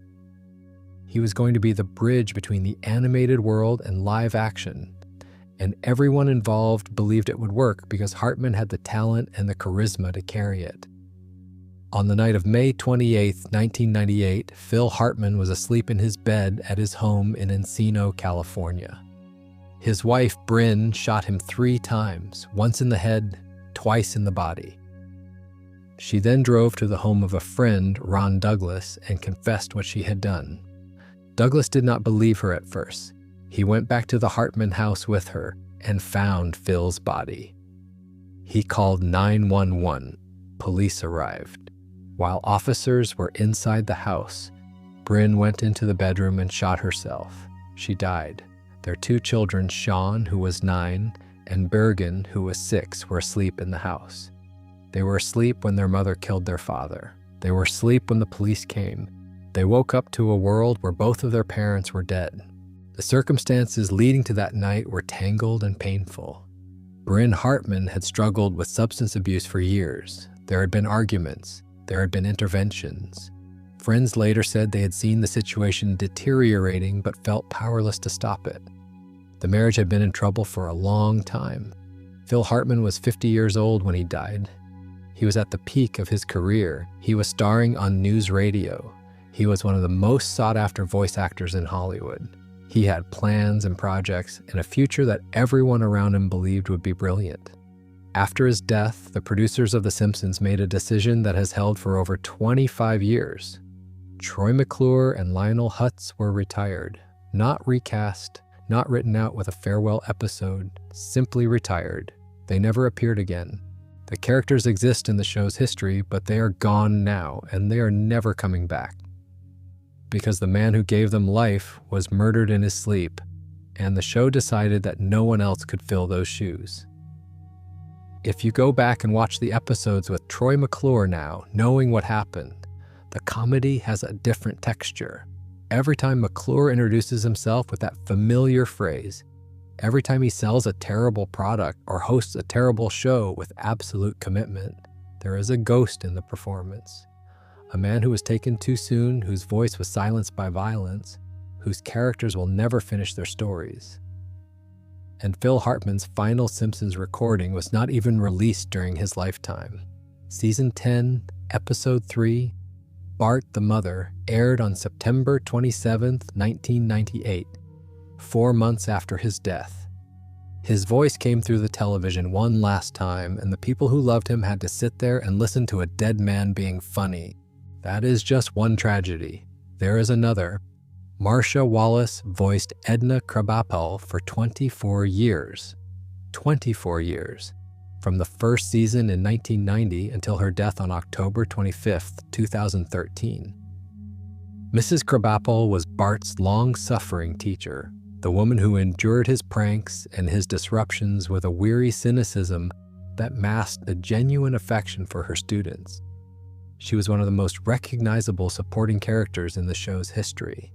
Her relationship with Ned Flanders, which developed over several seasons and culminated in their marriage, was one of the rare long-term story arcs in a show that usually resets to the status quo every week. Wallace had been diagnosed with breast cancer. She fought it for years privately while continuing to record episodes. She kept working until she could not work anymore. She was 70 years old when she died. The Simpsons did not recast Edna Krabappel. Like Troy McClure and Lionel Hutz before her, the character was retired. But unlike those characters who simply stopped appearing, the show gave Edna a farewell. In the episode following Wallace's death, the opening chalkboard gag read simply, "We will really miss you, Mrs. K." Ned Flanders, now a widower for the second time, wore a pin on his lapel with Edna's face. And in a later episode, The Man Who Grew Too Much, it was confirmed that Edna had died off screen. The show never showed how. It never dramatized her death. It just acknowledged that she was gone, quietly, respectfully, and then it continued without her. There is a scene in one of the later seasons where Ned is alone in his house, and you can see Edna's things still on the shelves, her books, her coffee mug, the small, everyday objects that outlive the people who use them. It is a blink and you miss it moment, but if you catch it, it hits like a truck. Because that is not just a cartoon character's grief. That is a real woman's absence rendered in yellow. Now let us talk about something different, something that sounds like it should be fun and lighthearted, but has become, over the years, one of the strangest and most unsettling aspects of The Simpsons. The predictions, you have probably seen the memes. The Simpsons predicted Trump becoming president. The Simpsons predicted Disney buying Fox. The Simpsons predicted the autocorrect failures of smartphone keyboards. The Simpsons predicted the Ebola outbreak. The Simpsons predicted the discovery of the Higgs boson particle. The list goes on and on. There are entire websites dedicated to cataloging the moments where The Simpsons appeared to see the future. Some of these are legitimate. In the season 11 episode, Bart to the Future, which aired on March 19, 2000, Lisa becomes the first female president of the United States. She mentions inheriting a budget crisis from President Trump, Donald Trump, 16 years before he actually ran for office. The writer of that episode, Dan Graney, later said it was meant as a joke about the logical extreme of American celebrity culture. They picked Trump because he represented the most absurd possible presidential candidate. 16 years later, the joke became reality. In the season 6 episode Lisa's Wedding, which aired in 1995 and is set in the year 2010, there is a shot of the London skyline that includes a building that looks remarkably like the Shard. The actual Shard, a skyscraper in London, was not completed until 2012. But the design had been proposed years earlier, and the writers may have seen architectural renderings. Or they may not have. Nobody is quite sure. In the 1998 episode, The Wizard of Evergreen Terrace, Homer writes an equation on a chalkboard that, when solved, closely predicts the mass of the Higgs boson particle, which was not confirmed until 2012 at CERN. One of the show's writers, David X. Cohen, who has a degree from Harvard and later co-created Futurama with Matt Groening, put the equation in as an Easter egg. But the accuracy is eerie. Now let us be honest about what is happening here. The Simpsons has been on the air since 1989. That is over 800 episodes. Each episode contains dozens and dozens of background gags, throwaway lines, visual jokes, and cultural references. When you produce that much content over that many years, some of it is going to accidentally align with future events. It would be statistically strange if it did not. This is what some people call the shotgun approach. You fire enough predictions at enough topics, and some of them are going to hit. But even knowing that, even understanding the math and the logic, there is something unnerving about how often The Simpsons gets it right. Not because the show is psychic, but because the writers have always been so deeply plugged into the currents of American culture, so attuned to the absurdities and the trajectories and the logical extremes of the society they are satirizing, that they keep arriving at the future before it arrives at itself. The predictions are not magic. They are intelligence. They are the product of a writer's room full of Harvard-educated, politically savvy, culturally obsessive geniuses who spent 3 decades extrapolating from the present. But that does not make them less creepy. If anything, it makes them more unsettling. Because it means the future was visible to anyone who was paying close enough attention. And the only people paying that much attention were the people writing a cartoon. And then there is the episode that no longer exists. Season 3, Episode 1, Stark Raving Dad. It aired on September 19th, 1991. It was the season premiere, and it featured a very special guest star, Michael Jackson. Jackson was a massive Simpsons fan. He approached the show and asked to be on it. The producers were thrilled. He came in and recorded the voice for a character named Leon Kompowski, a large white man in a mental institution who claims to be Michael Jackson. He speaks exactly like Jackson. He sings, he moves. The voice is unmistakable. But in the credits, Jackson was listed as John J. Smith. He did not want his name attached because of contractual issues with his record label. And here is an additional detail that most people do not know. Jackson performed all the speaking parts, but for the musical numbers, a sound-alike named Kip Lennon was brought in to do the actual singing. So the voice you hear talking is Michael Jackson. The voice you hear singing is not. The episode itself is sweet. Kompowski befriends Homer in the institution, helps Bart write a birthday song for Lisa called Happy Birthday Lisa, and eventually reveals that he is not actually Michael Jackson. He is just a regular man from New Jersey who uses the Jackson persona to make people happy because it gives him confidence. He leaves Springfield and walks off into the sunset, having touched the family's lives for 28 years. Stark Raving Dad was part of The Simpsons canon. It was on the DVDs. It was in syndication. It was one of the most watched episodes of the 3rd season. Fans loved it. And then in 2019, the documentary Leaving Neverland aired on HBO. The documentary detailed allegations of child sexual abuse against Michael Jackson, with testimony from 2 men who said Jackson had abused them as children. The documentary reignited a cultural reckoning around Jackson's legacy that had been simmering since the original allegations in the 1990s. The Simpsons producers, James L. Brooks and Al Jean, made a decision. They pulled Stark Raving Dad from everything, not just future broadcasts, everything. The episode was removed from syndication, removed from streaming, removed from future DVD releases, removed from Disney Plus when The Simpsons moved to that platform.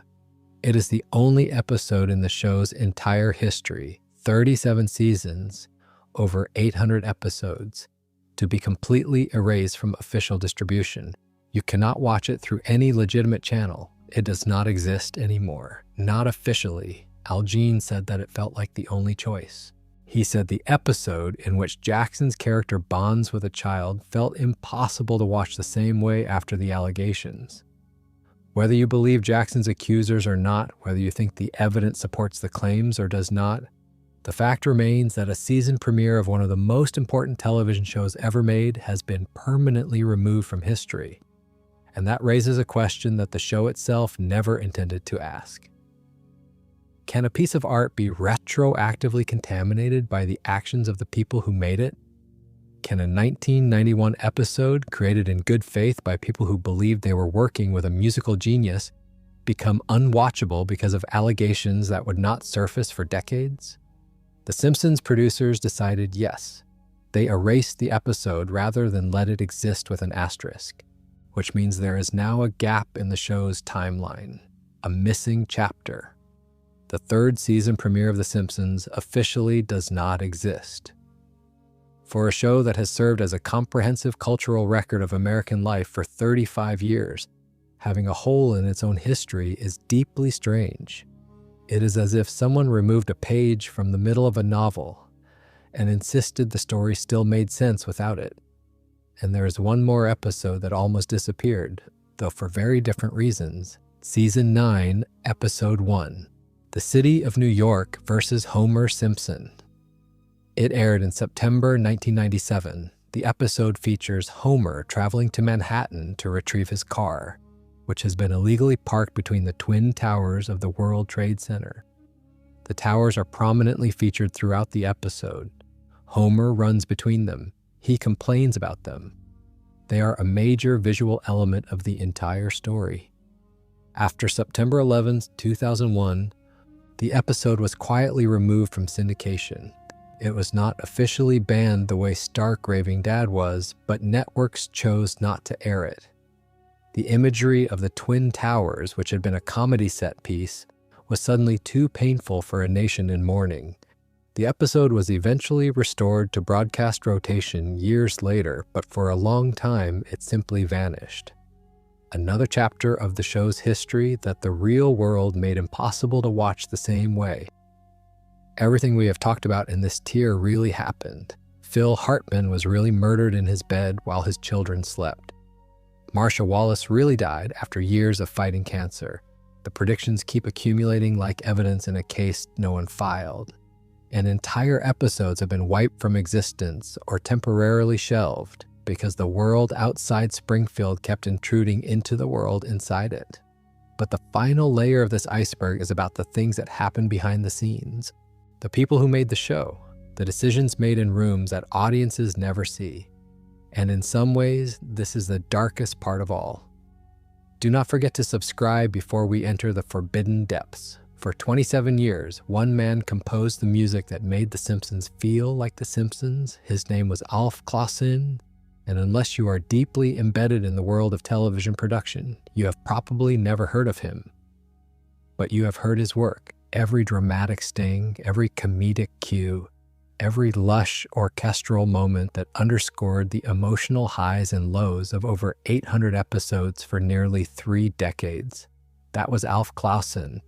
He joined the show in its second season in 1990, taking over from Richard Gibbs, who had scored the first season. And from that point on, Clausen became as essential to the show's identity as the voice actors or the writers. He conducted a 35-piece orchestra, a full orchestra, for a cartoon every week. While other animated shows were moving to synthesizers and digital music libraries, Clausen insisted on live musicians playing live instruments in a real recording studio. The result was a sound that no other animated series could match. The emotional depth of the music, the way it could shift from slapstick comedy to genuine heartbreak within a single scene. That was Clausen's gift. He won 2 Emmy Awards for his work on the show in 1997 and 1998, both for outstanding original music and lyrics. He was nominated for 21 Emmys total for The Simpsons alone. 21, he won 5 Annie Awards. He composed the iconic musical arrangements that accompanied some of the show's most memorable moments. The Monorail song, See My Vest, We Put the Spring in Springfield. Every Treehouse of Horror score. Every quiet moment where Homer realized he loved his family more than anything else. And in 2017, after nearly 600 episodes, Fox fired him. The reasons given were vague. Cost-cutting was the phrase that circulated. The show was moving to a cheaper music production model. A company called Bleeding Fingers Music, which was co-founded by Hans Zimmer and Russell Emanuel, was brought in to replace Clausen. Instead of a 35-piece orchestra, the show's music would now be produced digitally with occasional live elements. The rich, layered, handcrafted sound that had defined The Simpsons for 27 years was replaced overnight. Clausen did not go quietly. He sued Fox, alleging age discrimination and wrongful termination. The lawsuit was eventually settled or dismissed. The details were not made public, but the message was clear. After nearly 3 decades of service, after helping to define the sonic identity of what Time magazine called the greatest television series of the 20th century, Alf Clausen was let go because he was too expensive. The irony is sharp enough to cut. The Simpsons, a show that has satirized corporate greed and the dehumanization of workers since its very first season, fired its own composer to save money. Homer Simpson has spent 35 years working for Mr. Burns, a man who treats employees as disposable resources to be discarded when they become inconvenient. And then the real Mr. Burns, the corporate machinery behind the show, did exactly that to the man who made Springfield sound like home. Alf Clausen died on May 29, 2025. He was 84 years old. He spent the last 8 years of his life disconnected from the show that he had given nearly 600 episodes of his creativity to. He was credited as composer emeritus for a time, a nice title that carried no authority and no paycheck. The show continued. The music changed. Most viewers probably did not notice the difference. But the people who worked on The Simpsons during its golden years knew, and they mourned what was lost. Now let us talk about the character that became a weapon.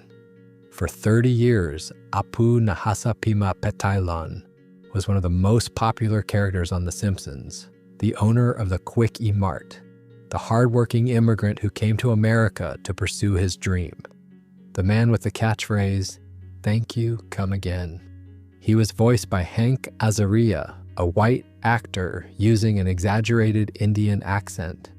And for 3 decades, nobody in the mainstream questioned this. Apu was beloved, he was merchandise. He was one of the first characters people thought of when they thought of The Simpsons. But for millions of South Asian Americans, Apu was something else entirely. He was the accent their classmates used to bully them. He was the voice kids put on in the cafeteria when they wanted to mock anyone who looked Indian.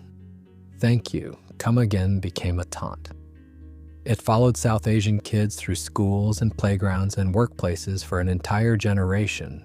A character that the show's creators intended as an affectionate, nuanced portrait of an immigrant experience had been reduced, in the hands of millions of viewers, to ammunition for casual racism. In 2017, comedian Harry Kondabolu released a documentary called The Problem with Apu. It explored how the character had been weaponized against real people. It featured interviews with South Asian actors, comedians, and public figures who described being called Apu, being told, "Thank you, come again," being reduced to a cartoon stereotype by people who thought they were being funny. The documentary was personal and painful, and it asked a straightforward question. How did the smartest show on television not see what it was doing for 30 years? The Simpsons' initial response was dismissive. In a season 29 episode that aired in April 2018, the show addressed the controversy through Lisa, who breaks the fourth wall to say that some things in the past were not perfect, but the important thing is that they are being worked on now. As she says this, she glances at a framed photo of Apu on her nightstand that reads, "Do not have a cow, man." Marge then turns to the camera and says, "What can you do?" Lisa's response is something about the difficulty of addressing a character that has been part of pop culture for so long. The reaction to this non-response was fierce. Critics and fans alike felt that the show had essentially shrugged at decades of documented harm. The show that had always prided itself on being fearless, on taking on anyone and anything, had flinched when the target was itself. Over the following 2 years, the conversation evolved. Hank Azaria, to his enormous credit, undertook a genuine process of reckoning. He watched the documentary, he spoke with South Asian activists and artists, he listened. And in January 2020, he announced publicly that he would no longer voice Apu. He described it as an emotional process, and said he felt genuinely remorseful for any pain the character had caused. He went further than the show's producers had been willing to go. The decision was part of a broader industry shift. White actors across animation were stepping away from voicing non-white characters. On The Simpsons specifically, Alex Desert took over the role of Carl Carlson and Officer Lou from Hank Azaria. Kevin Michael Richardson replaced Harry Shearer as Dr. Hibbert. The show was quietly remaking itself, but Apu was not recast. He was not given a new voice and a new era. He was simply phased out. The character appeared less and less and eventually barely appeared at all. 30 years of one of the show's most prominent characters, and the resolution was silence. Not growth, not evolution, not a story about change. Just a slow fade to nothing, and the weight of that is heavier than any single episode. For 30 years, millions of South Asian kids heard their culture reduced to a punchline. A character created as satire became the primary representation of an entire ethnic group on American television. And when the show was finally confronted with that reality, its initial instinct was not reflection, it was defensiveness. The show that had spent decades exposing hypocrisy in American institutions had a blind spot the size of the Quickie Mart, and it took an outside documentary and years of public pressure to begin addressing it. And then there is the question that hangs over everything, the question that is, in a way, the darkest thing about The Simpsons. Not any specific episode, not any single tragedy, the show itself. What does it mean for a show to run for 37 seasons? Think about that number, 37 seasons, over 800 episodes. The show has been on the air since 1989. It has already been renewed through season 40. That is longer than most human careers, longer than most marriages. The Simpsons has been a constant in American life for so long that there are people with children of their own who were not alive when the show premiered. The show has outlived its creators, Sam Simon, the third architect of The Simpsons alongside Matt Groening and James L. Brooks, the man who assembled the original writer's room and built the show's comedic DNA from the ground up, died on March 8, 2015. He was 59 years old. He spent his final years donating his fortune to animal welfare and feeding the homeless. The show continued without him. The show has outlived its cast members. Phil Hartman, Marsha Wallace. Russi Taylor, who voiced Martin Prince and Sherry and Terry, died on July 26, 2019. Her roles were taken over by Gray Delisle. Pamela Hayden, who voiced Milhouse Van Houten for 35 years, retired in November 2024, her final appearance in a Treehouse of Horror episode. Kelly MacLeod took over as Milhouse starting in season 37. The show has outlived its composer. Alf Clausen gave the show 27 years and was let go. He died 8 years later. The show has outlived its own cultural moment.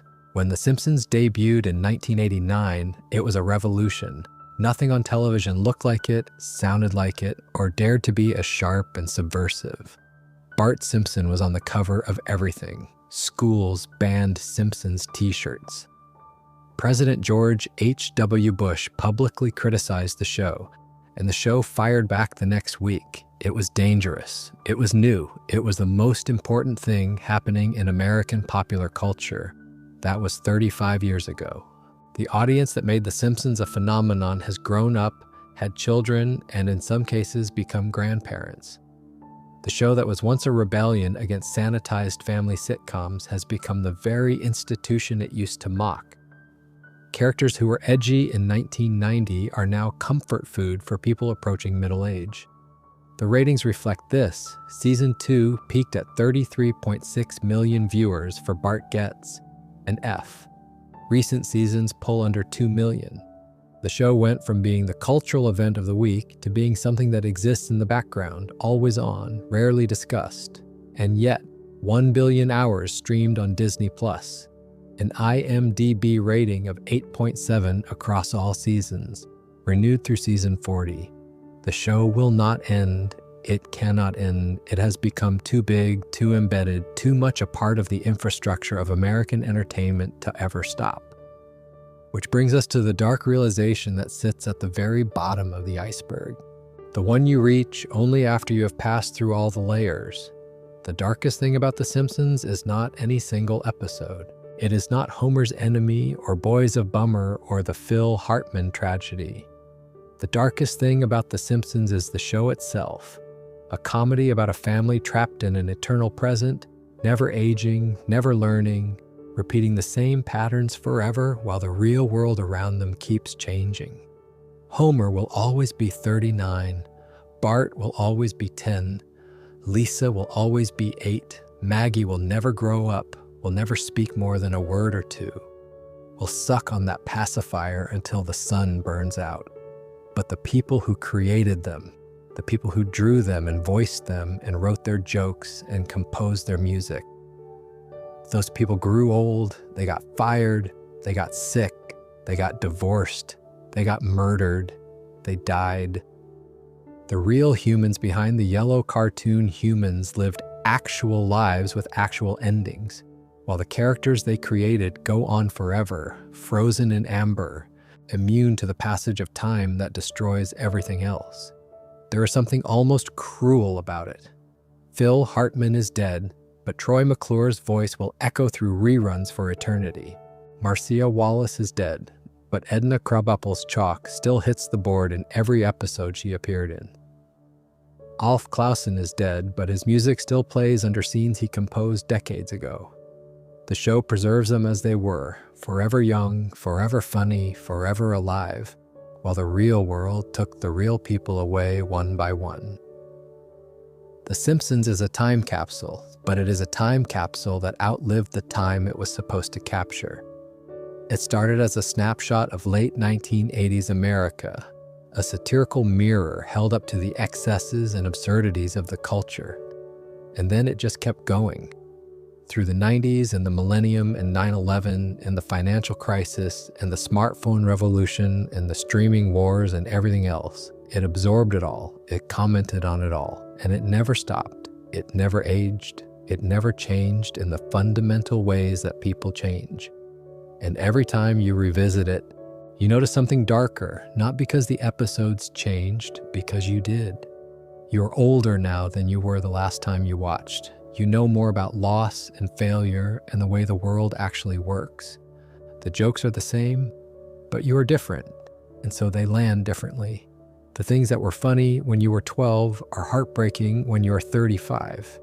The things you missed as a kid, the suicide notes, and the repressed trauma, and the characters dying for no reason, those jump out at you now because you have lived long enough to recognize the patterns. That is what it means to revisit The Simpsons. It is not just rewatching a show. It is measuring the distance between who you were and who you have become. The show stays the same, you do not. And in that gap, in that space between the you who laughed at Homer falling down the stairs and the you who now understands what it feels like to fail and fail and fail and keep going anyway, that is where the darkness lives. The Simpsons started as a crude cartoon on The Tracy Ullman Show in 1987. Matt Groening sketched a family in a lobby because he did not want to sign away the rights to his comic strip. He named them after his own parents and sisters. Bart was an anagram of brat. The drawings were rough and ugly and fast. Nobody expected them to become anything. 37 seasons later, The Simpsons is the most important animated series in television history. Along the way, it explored death, trauma, mental illness, racism, corporate greed, religious doubt, and the full spectrum of human darkness. Sometimes it did this brilliantly. Sometimes it did it carelessly. Sometimes it did it without even meaning to. Behind the scenes, real people suffered real tragedies that bled into the show's DNA and left marks that can never be erased. The iceberg goes deeper than any single video can cover. There are episodes we did not even touch tonight. The cult storyline, the witness protection episodes, the treehouse of horror segments that bordered on genuine horror, the time Homer cloned himself, The time Bart got a fake ID and drove to a burlesque house. The time Lisa had a vision of her own wedding, and it was the saddest, most beautiful thing the show ever produced. There is always more. There will always be more. Because the show will not stop producing material, and the world will not stop giving it darkness to reflect. But the point was never to catalog every dark moment. The point was to recognize that The Simpsons was never just a cartoon. It was a mirror held up to everything wrong with American life, and sometimes the reflection was too accurate for comfort. Sometimes the mirror cracked, sometimes it showed us things we did not want to see. And sometimes, late at night, when you're rewatching an episode you have seen a dozen times before, you catch something in the corner of the frame that makes you sit up and say, "Wait, how did I never notice that? That is the iceberg. It is always deeper than you think." There is one more thing about Springfield that deserves to be examined under the iceberg's light, and it is something so fundamental to the show that we rarely question it. The town itself. Springfield does not exist on any map. That is by design. Matt Groening named it Springfield because it is the most common city name in the United States. There are Springfields in Illinois, Massachusetts, Oregon, Ohio, Missouri, and dozens of other states. Groening wanted the town to feel like it could be anywhere, and therefore like it was everywhere. Your Springfield, my Springfield, the American Everytown. But if you look at Springfield as a real place, as a functioning community, what you see is a deeply broken system. The mayor, Mayor Quimby, is openly corrupt. He takes bribes in public. He sleeps with women who are not his wife. At events, in front of cameras, he diverts public funds for personal use. Everyone in town knows this. Nobody does anything about it. He keeps getting elected because the alternative is worse, or because nobody cares enough to challenge him, or because Springfield has accepted that this is just how things are. The police department is run by Chief Wiggum, a man who is, by any reasonable standard, incompetent. He eats on the job. He sleeps on the job. He has discharged his weapon accidentally in public spaces. His officers, Lou and Eddie, do most of the actual work, and even they operate at a level that would get a real police department shut down. Crimes go unsolved. Evidence gets lost. Sideshow Bob escapes from prison repeatedly, and nobody upgrades security.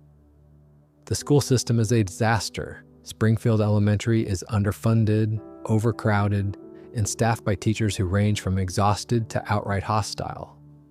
Principal Skinner, a Vietnam veteran with untreated PTSD, runs the school under the tyrannical oversight of Superintendent Chalmers, who visits primarily to yell. The music teacher, Mr. Largo, shows no passion for music. The school counselor is rarely seen. Lisa Simpson, one of the most gifted students in the state, receives almost no enrichment or support for her abilities. She is left to teach herself, to seek out mentors on her own, to develop her talents in spite of the system rather than because of it. The nuclear power plant, the town's largest employer, is run by a man who is over 100 years old, who has explicitly stated on multiple occasions that he does not care whether his employees live or die, and who has cut corners on safety so aggressively that the plant has come close to meltdown more times than anyone has counted. The safety inspector is Homer Simpson. That is the state of nuclear safety in Springfield. The one person responsible for preventing a catastrophe that could kill everyone in town is a man who once caused a core breach because he was distracted by a candy bar stuck in the vending machine. The town's medical establishment is represented primarily by Dr. Hibbert, who laughs at inappropriate moments and charges fees that would bankrupt most families, and Dr. Nick Riviera, who is not a real doctor but somehow maintains a practice. The legal system is represented by Lionel Hutz, who was disbarred and continues to practice, and a judge who has been shown accepting bribes. Springfield, when you lay it all out, is a community that has failed at every level of civic infrastructure. Its government is corrupt, its law enforcement is incompetent, its schools are failing, its largest employer is a death trap. Its citizens are divided by class, with Mr. Burns at one extreme and the residents of the trailer park at the other, and the middle-class Simpson family barely holding on. And nobody leaves. That is the darkest part. Nobody ever leaves Springfield. Homer considered it once or twice. So did Lisa. But they always come back. The town is a trap disguised as a home. And the people who live there cannot see the bars because the bars look like fences, and the fences look like the kind of thing every town has. The Simpsons is not just a satire of the American family, it is a satire of the American town, of the systems we build and the compromises we accept, and the slow decay we choose not to notice because noticing would require us to do something about it. And the genius of the show is that it makes Springfield feel warm. It makes it feel like home. It makes you want to live there, even as it shows you, episode after episode, that living there would be a nightmare. That contradiction, the warmth, and the horror coexisting in the same space is the engine that has powered The Simpsons for 37 seasons. And it is why the show gets darker every time you revisit it. Because the first time through, you see the warmth. The second time, you start to see the cracks. The third time, you realize the cracks were always there. And by the fourth or fifth time, you understand that the cracks are the point. The Simpsons is not a show about a happy family in a nice town. It is a show about a family that has decided to be happy despite living in a town that gives them every reason not to be. And that is either the most optimistic thing in television or the most depressing, depending on how you look at it.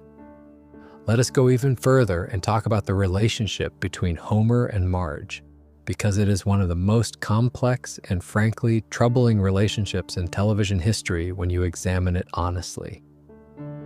Homer and Marge Simpson are presented as one of television's great love stories. And there are moments, beautiful moments, where that is absolutely true. The way Homer looks at Marge when she is not watching. The do it for her plaque. The episode where Homer re-proposes to Marge because he wants their marriage to be official, not just a joke. The quiet moments where Homer holds Marge's hand and you can feel 35 years of shared history in the gesture. But there is another side. Homer has forgotten their anniversary multiple times. He has been selfish to the point of cruelty. He has made major life decisions without consulting Marge, spent the family's savings on impulse purchases, and been fired so many times that Marge has had to pick up the financial slack again and again. He has been an absent father. He has chosen Moe's Tavern over his family's needs more times than anyone has counted. He once sold the family's television to buy beer, and Marge stays. She always stays. The show frames this as love, as commitment, as the strength of a marriage that has weathered every storm. And maybe it is. But you can also read it as a woman who has been worn down by decades of disappointment, who stays because she does not know who she would be if she left, who has invested so much of her identity in being Homer's wife and the Simpson family's anchor, that the idea of walking away is more frightening than the idea of continuing to absorb the damage. There are episodes where Marge almost leaves. Season 15, Episode 8, Marge versus singles, seniors, childless couples, and teens and gays. She questions her life choices. In multiple episodes across the series run, she flirts with other men, not because she wants to cheat, but because she wants to remember what it feels like to be appreciated, to be seen as something other than Homer's wife, to be Marge. And the show always pulls her back. She always forgives Homer. He always promises to do better. He always fails. She always forgives him again. It is an endless cycle, and the show plays it for both comedy and pathos. But underneath it is a pattern that, in the real world, would be recognized as something much less romantic than the show wants it to be. This is not to say that Homer is a bad person. He is not. He loves Marge in the way he knows how. But the way he knows how is often inadequate, and Marge's willingness to accept inadequacy as love is one of the quiet tragedies of the entire series. The show is aware of this. There are episodes where Marge's frustration boils over, where she says the things she has been holding back, where she admits that she deserves more. But the status quo always reasserts itself. By the next episode, everything is back to normal. Homer's on the couch. Marge is in the kitchen. The cycle continues. And that is The Simpsons in miniature. The cycle always continues.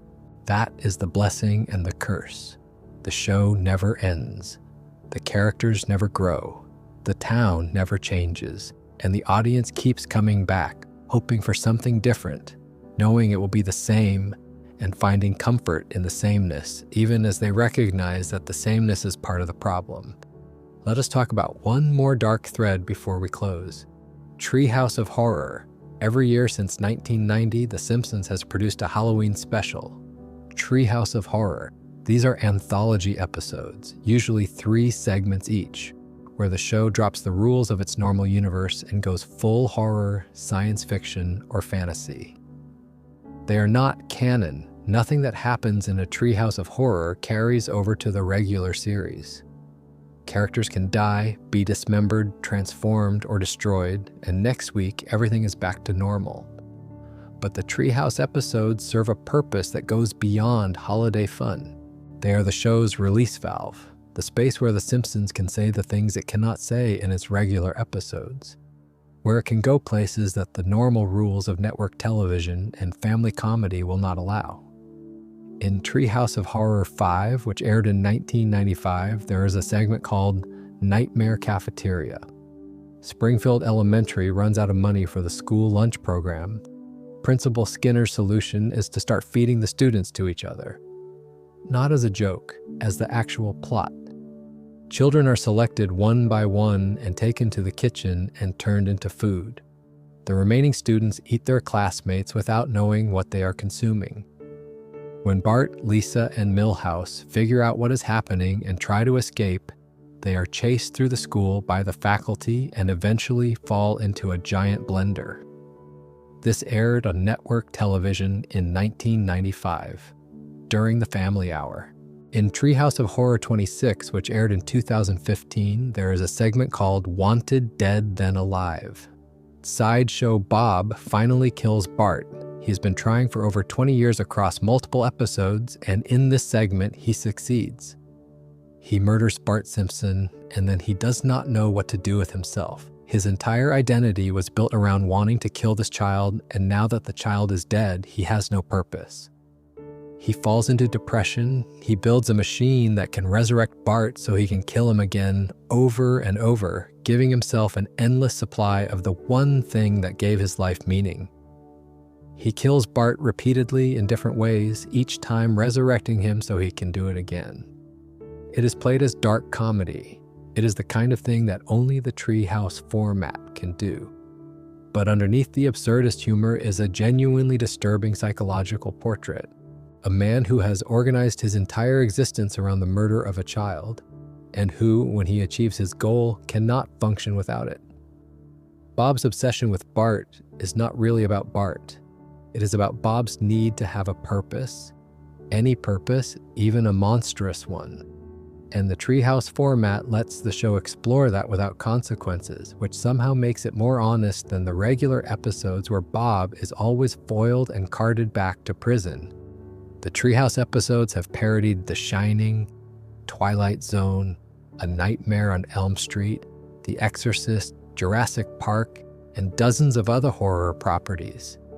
But the most disturbing segments are always the ones that are not parodies, the ones that take Springfield's existing darkness and turn the volume up. The ones that ask, what if the cartoon logic was not protecting these people? What if the rules were not reset at the end? What if the consequences were real? The answer every time is horror, pure, unfiltered horror. Because Springfield, without its cartoon safety net, is a place where children are eaten, where stalkers succeed, where the dead do not stay dead, and where the only thing standing between the characters and annihilation is the fact that they live in a universe where the writers will not let the worst-case scenario stick. And that is the final thought, the final layer, the very bottom of the iceberg. The Simpsons is a show where terrible things happen constantly, where suffering is universal, where every character carries wounds that never fully heal, where the systems that are supposed to protect people are broken beyond repair, and where death takes the people you love without warning or reason. And the only thing that prevents this from being a horror show is a narrative agreement between the writers and the audience that says, "Do not worry, it will be okay by next week. The status quo will return. Nobody has to face the consequences forever." But real life does not have that agreement. In real life, Phil Hartman does not come back. Marcia Wallace does not record another episode. Alf Clausen does not get his orchestra back. The predictions come true and nobody gets to laugh them off. The episodes that get erased stay erased. The kids who were bullied with Apu's catchphrase carry that with them into adulthood. The Simpsons shows us a world that looks like ours, painted yellow, and promises us that everything will be fine. And we believe it because we want to believe it, because the alternative is too bleak to sit with for 37 seasons. But every time you revisit it, the promise feels a little thinner. The paint looks a little more cracked. The darkness underneath shows through a little more clearly. And that is the iceberg. It is always deeper than you think. There is an episode from Season 3 that sits in a strange place in the show's history. Season 3, Episode 24. Brother, Can You Spare 2 Dimes? This is the episode where Homer's half-brother, Herb Powell, voiced by Danny DeVito, returns. Herb had been introduced in Season 2 as Homer's long-lost brother, a self-made millionaire who ran a car company. Homer's involvement in designing a car for Herb's company resulted in a disaster so catastrophic that it bankrupted Herb entirely. The car was ugly, overpriced, and unsellable. Herb lost everything because of Homer. In Brother, Can You Spare 2 Dimes, Herb is homeless, living on the streets. Danny DeVito plays the role with a roughness that is uncomfortable for a cartoon. Herb resents Homer. He blames Homer for destroying his life, and he is right to. Homer's incompetence did destroy his life. This is not a misunderstanding or a comedy of errors. Homer was given a responsibility. He failed completely, and a man lost his business, his home, and his dignity because of it. Herb eventually invents a baby translator, a device that interprets baby speech, using the money Homer gives him from a settlement with the nuclear plant. The invention makes Herb rich again. He forgives Homer. The brothers reconcile. It is a happy ending. But think about the gap between Herb's 2 appearances. Between Season 2 and Season 3, Homer's brother was homeless, on the streets, because of Homer, and Homer did not help him, did not look for him, did not send money or food or offer a couch to sleep on. Homer destroyed his brother's life and then forgot about him until Herb showed up again. The show glosses over this because the show always glosses over the consequences of Homer's actions. But the implications are there if you want to see them. Homer Simpson bankrupted his own brother and left him to be homeless for a year. And there is another family dynamic that deserves examination. Homer and his mother, Mona Simpson, not the writer, the character. Homer's mother left the family when Homer was a child. She became a radical activist in the 1960s and went on the run from the law after participating in a protest that went wrong. She spent decades as a fugitive, moving from place to place, unable to contact her son. Homer grew up believing his mother had abandoned him, that she simply left and did not care enough to come back. The truth, when he finally learns it, is more complicated. Mona loved Homer. She left because she had to, not because she wanted to. But the damage was done. Homer spent his entire childhood and most of his adult life believing that his mother chose something, anything, over him. And that belief shaped him in ways the show has explored with surprising depth. In Season 7, Episode 8, Mother Simpson, Mona returns to Springfield. She and Homer reconnect. It is emotional and messy and real. But she cannot stay. The law is still after her. She has to leave again. And the episode ends with Homer sitting on the hood of his car, alone, watching the stars after his mother has driven away for the second time in his life. The credits roll in silence. No music, No jokes, just Homer, alone, under the sky, losing his mother all over again. That image, Homer on the car, the stars, the silence, is one of the most powerful endings in television history. The show earned it by spending 7 seasons building Homer as a comedy character, and then, in one episode, revealing the wound that was underneath all along. Every selfish act, every moment of emotional immaturity, every time Homer clung too hard to his family or pushed them away, you can trace it back to a boy sitting on a porch watching his mother's car disappear and not understanding why. Mona returns a few more times across the series. She and Homer never fully reconcile. There is always another crisis, another reason she has to leave, another goodbye that might be the last one. And in season 19, episode 19, Mona leaves she dies, for real.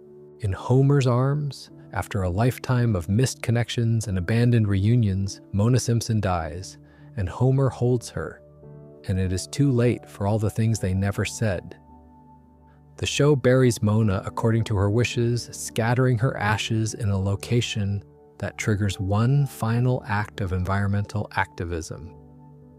Even in death, Mona is serving a cause larger than her family. Even in death, she is somewhere else. And Homer is left again with the absence. The hole in his life that has been there since childhood, that was briefly, temporarily filled, and that is now permanent. You can watch The Simpsons for years without connecting these dots. You can laugh at Homer eating donuts and choking Bart and falling downstairs, and never once think about the fact that this is a man whose mother left him, whose father neglected him, whose brother he bankrupted, whose intelligence he deliberately suppressed, and whose deepest fear is that the people he loves will leave him the way everyone else has. But the dots are there. The show put them there, sometimes deliberately, sometimes almost by accident, scattered across 800 episodes and 37 seasons. And that is perhaps the deepest, most hidden layer of the iceberg, not a specific episode, not a specific tragedy, but the cumulative weight of 35 years of storytelling about characters who carry pain they cannot name and wounds they cannot heal, living in a town that looks like home but functions like a trap, performing the same routines and making the same mistakes, and resetting to zero every week because the alternative, growth, change, moving forward, would mean ending the show. And the show cannot end. The show will never end. The characters are trapped, not by a villain or a conspiracy or a supernatural force, by the format itself, by the fact that The Simpsons is a sitcom, and sitcoms demand that nothing changes. Homer cannot quit his job. Bart cannot grow up. Lisa cannot escape to college. Marge cannot leave. Maggie cannot speak. They are frozen in amber, living the same day over and over, and the show has been running long enough that the repetition has become its own kind of horror. Not for the characters who do not know they are trapped, but for the audience who does. Every rewatch makes this clearer. Every revisit reveals another crack in the facade, another moment where the comedy fails to cover the sadness underneath. Another background detail that suggests something broken that nobody is going to fix. When you watch The Simpsons as a child, it is the funniest show on television. When you watch it as a teenager, it is the smartest. When you watch it as an adult, it is the saddest. And when you watch it late at night, in the dark, with nobody else around, it is all three at once. And you cannot tell where the laughter ends and the sadness begins because they are the same thing. They have always been the same thing. That is The Simpsons. That is the iceberg. That is why it gets darker every time you revisit it. Because you keep growing and the show keeps waiting, and the gap between what you see and what is really there keeps getting wider. And at the bottom of that gap, in the cold and the dark and the silence, The Simpsons is still playing. Homer is still eating donuts. Bart is still writing on the chalkboard. Lisa is still playing her saxophone alone in her room. Marge is still sighing. Maggie is still reaching for something she cannot grasp. and the credits roll, and the theme song plays, and the couch gag lands, and everything resets, and tomorrow it starts again. Good night. Thank you for spending this time in Springfield. Sweet dreams. There is a detail about the show's production that most viewers have no idea about, and it adds yet another layer to the iceberg. Every single episode of The Simpsons takes approximately 6 months to produce. 6 months, from the initial pitch in the writer's room to the final animated product that airs on television. Half a year passes. That means the episode you are watching tonight was conceived, written, rewritten, table read, rewritten again, animated, voiced, scored, and edited over the course of 6 months of concentrated creative labor by dozens and dozens of people. 154 people have been credited with writing or co-writing at least one episode as of January 2026. John Swartzwelder wrote 59 of them, more than anyone else. Conan O'Brien wrote episodes in seasons 3 and 4 before leaving to host his own late-night show. Greg Daniels, who later created The Office and Parks and Recreation, wrote Simpsons episodes. David X. Cohen, who co-created Futurama, was a Simpsons writer.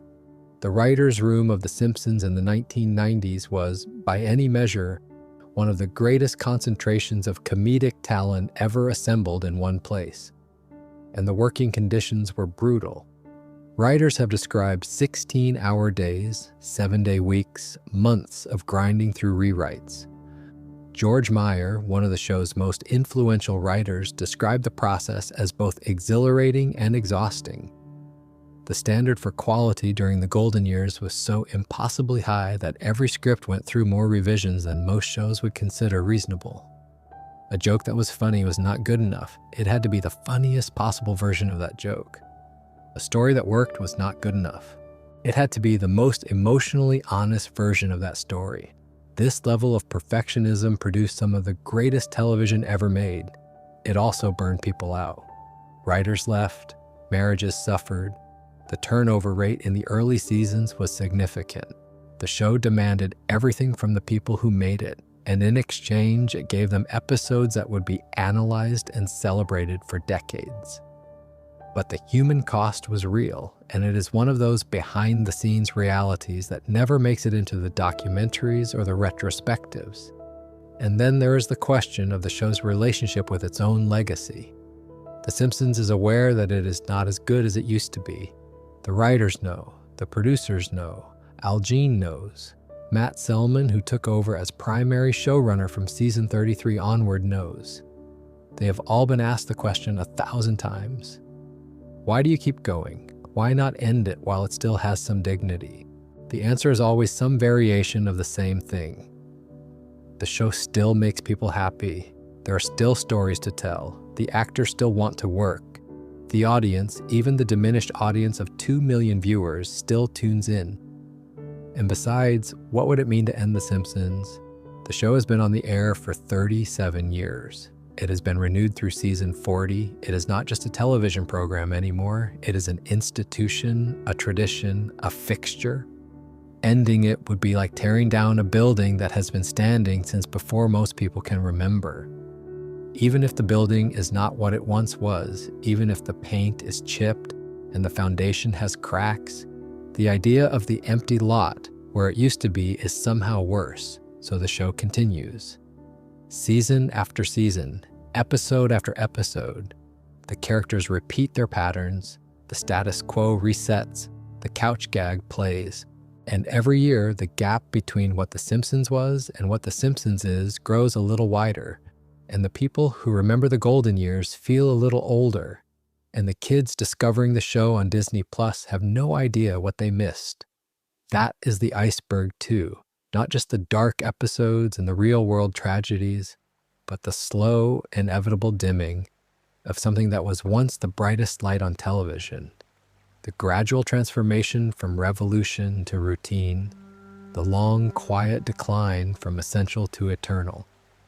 The Simpsons will never be what it was in 1994, but it will also never stop. And there is something both comforting and devastating about that. Comforting because Springfield will always be there. Devastating because you can never go back to the Springfield you remember. It exists only in memory now, preserved in episodes that have not changed but that feel different every time you watch them because you are not the person you were when you first saw them. The show remembers everything. You are the one who keeps forgetting. And every time you go back, every time you revisit an episode you thought you knew by heart, you find something new in the corners, something darker, something sadder, something more human than you expected from a cartoon about a family with yellow skin and 4 fingers. That is the gift and the curse of The Simpsons. It grows with you. It changes as you change. It gets darker as you get older. And at the very bottom of the iceberg, past all the episodes and the tragedies and the controversies and the predictions, there is just a family trying to hold it together in a town that does not make it easy. A father who loves his daughter more than he loves himself. A mother who stays because staying is the hardest and bravest thing she knows how to do. A son who hides his fear behind mischief. A daughter who plays saxophone alone in her room because nobody else wants to listen.